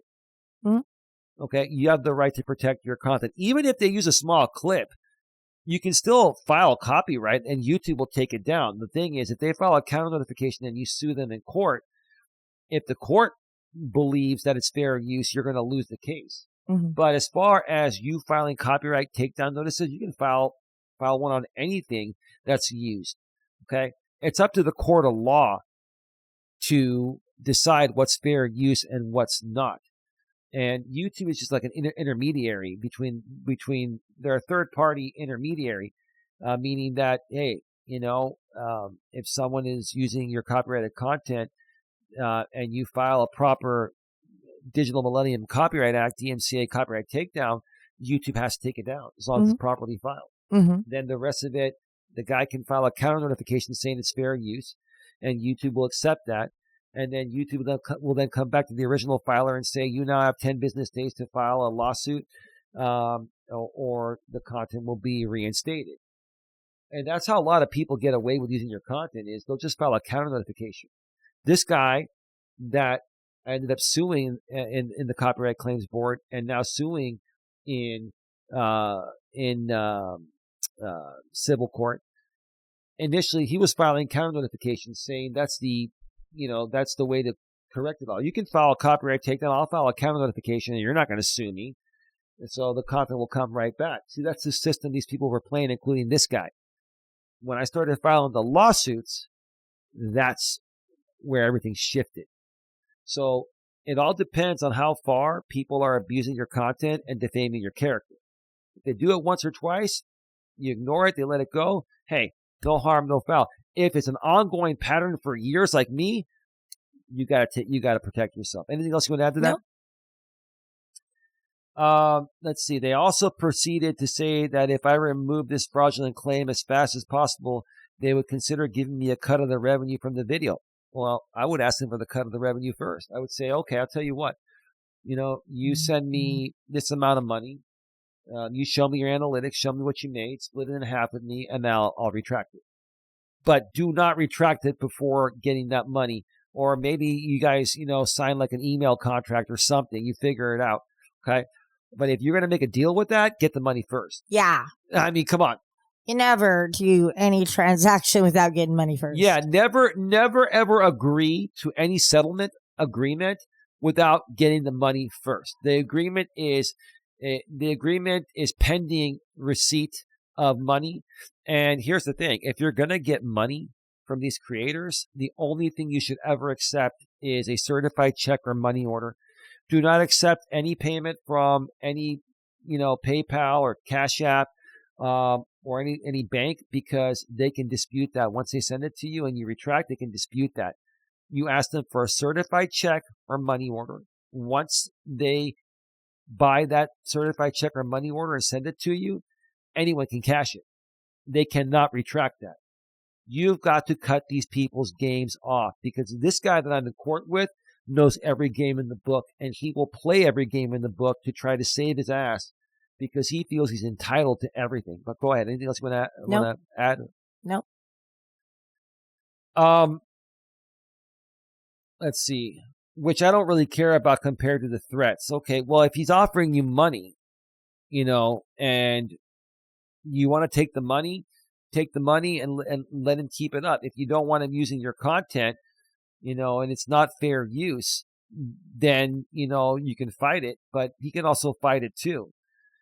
I don't think this case is that big of a deal, but it can be, depending on the creator and how they react to it, and how you react to it, and also, is it an ongoing thing or is it a one-time thing? Yeah.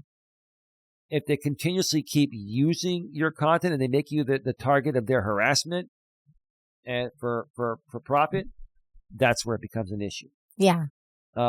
Let's see. Regarding the threats of using their platform to target me, however, what course would that provide me going forward? Edit, I'm based in the U.S. and the creator with my content is not. So you're in the U.S. and they're out of the country. That's a very, very tough thing. It's not impossible to sue someone across the border, but that makes it more difficult. I would, honestly, in this case, I would just ignore it. If he keeps on doing it, then you may want to talk to an attorney and see what your options are there. But things that cross borders, especially international borders across the water, that makes it a lot more difficult. Huh, babe? Yeah. Edit number 2, I talked to the person and they were begging me to put the video back up. I agreed as long as they would give me the proper acknowledgement, since my video consisted of 60% of that said video. That's a lot. That's not fair use. 60% of the video, not fair use. 5%. And you should get 60% of the profit. Yeah, or at least 50. Yeah, 50, 60. You're right. Since it has been back up, they did properly tag me, but listed the tag as the person that flagged my content and had it taken down. That's a slap in your face. Yep. I mean, honestly, that's backhanded compliment. Yeah, what I would do at this point, it seems like you retracted it, okay, I would just move on. And cut ties. What's that? Cut ties with them and move on. Move on, and if they continue to use your content, you can flag them down again, and you're creating more of a pattern there. If this is a one-time thing, let it go and move on. If it continues after this, then you can look into legal action. And don't focus on all of the other fish out there that are doing things. Right. Focus on that main fish, the shark, that's, contributing to it. Absolutely. That's very well said. Let's see. So now I have people randomly commenting on all my other stuff. Well, basically, this guy's all about creating outrage. He's using you as the outrage bait to feed his audience what he needs to keep their attention and to make money. That's all it is. That's all this guy is doing to me, right? But the thing is, a lot of times these people will defame you to keep the outrage going, because if you're just saying something, like if you're calling someone stupid and stuff, people are not going to tune in for that.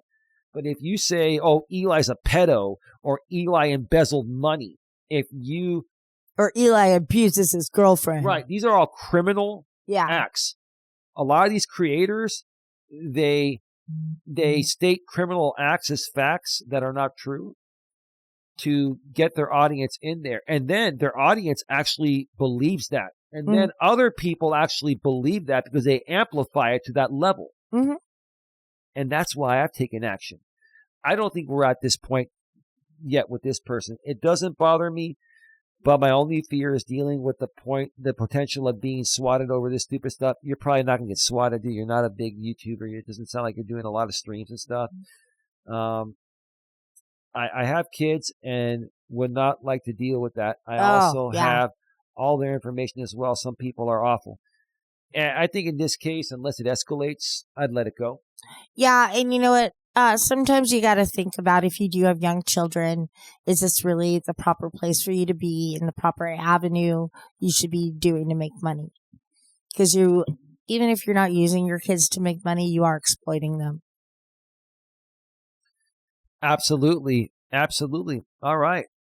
So we're not going to go to the third one. We are at 2 hours and 4 minutes. We're going to start wrapping this baby up. How about you share your final thoughts with us, babe? And then I'll Okay, share yes. Final thoughts. What I want people to get from this podcast is to think about the effects of what you say to somebody else and how those words can travel for a very long time to bite you in the butt or to continue causing pain to that person. So I hope people can learn to wake up, let go of resentment, let go of any feelings you have, and move forward. Realize that we are human beings. We are all individuals that have our own opinions and our own views. So let's just go back to being able to be like that and express your views without defaming somebody else's and putting them down.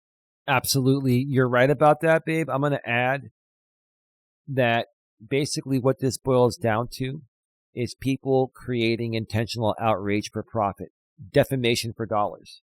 Okay.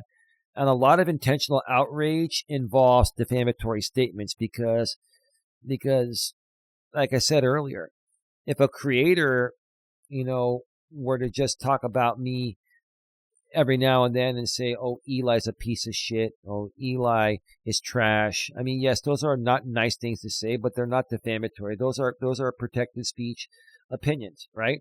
They're not accusing you of a crime and stuff like that. If people are presenting you to their audience as a criminal when you're not, okay? Now, if they're specifically saying that, like for me, Eli embezzled money, Eli is a fraud, his business is a fraud, stuff like that is a false statement as fact. And that is something that only the creators themselves can decide deep within their hearts and say, look, I'm tired of making money doing this. This is, at the very least, and it is illegal to defame someone, but at the very least, have some morals, values, and ethics, and understand that what you're doing to make money, if someone else was doing the same thing to you, you wouldn't like it. You have to ask yourself, if people were doing to me what I'm doing to them, how would I feel about it?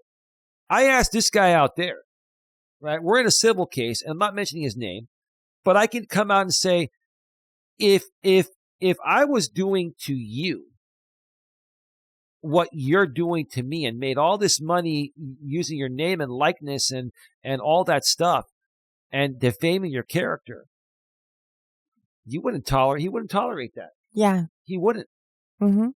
Right? If my audience was constantly bigger and exploiting him and he was making like hardly any money because of defamation, he would have taken me to court. Mm-hmm.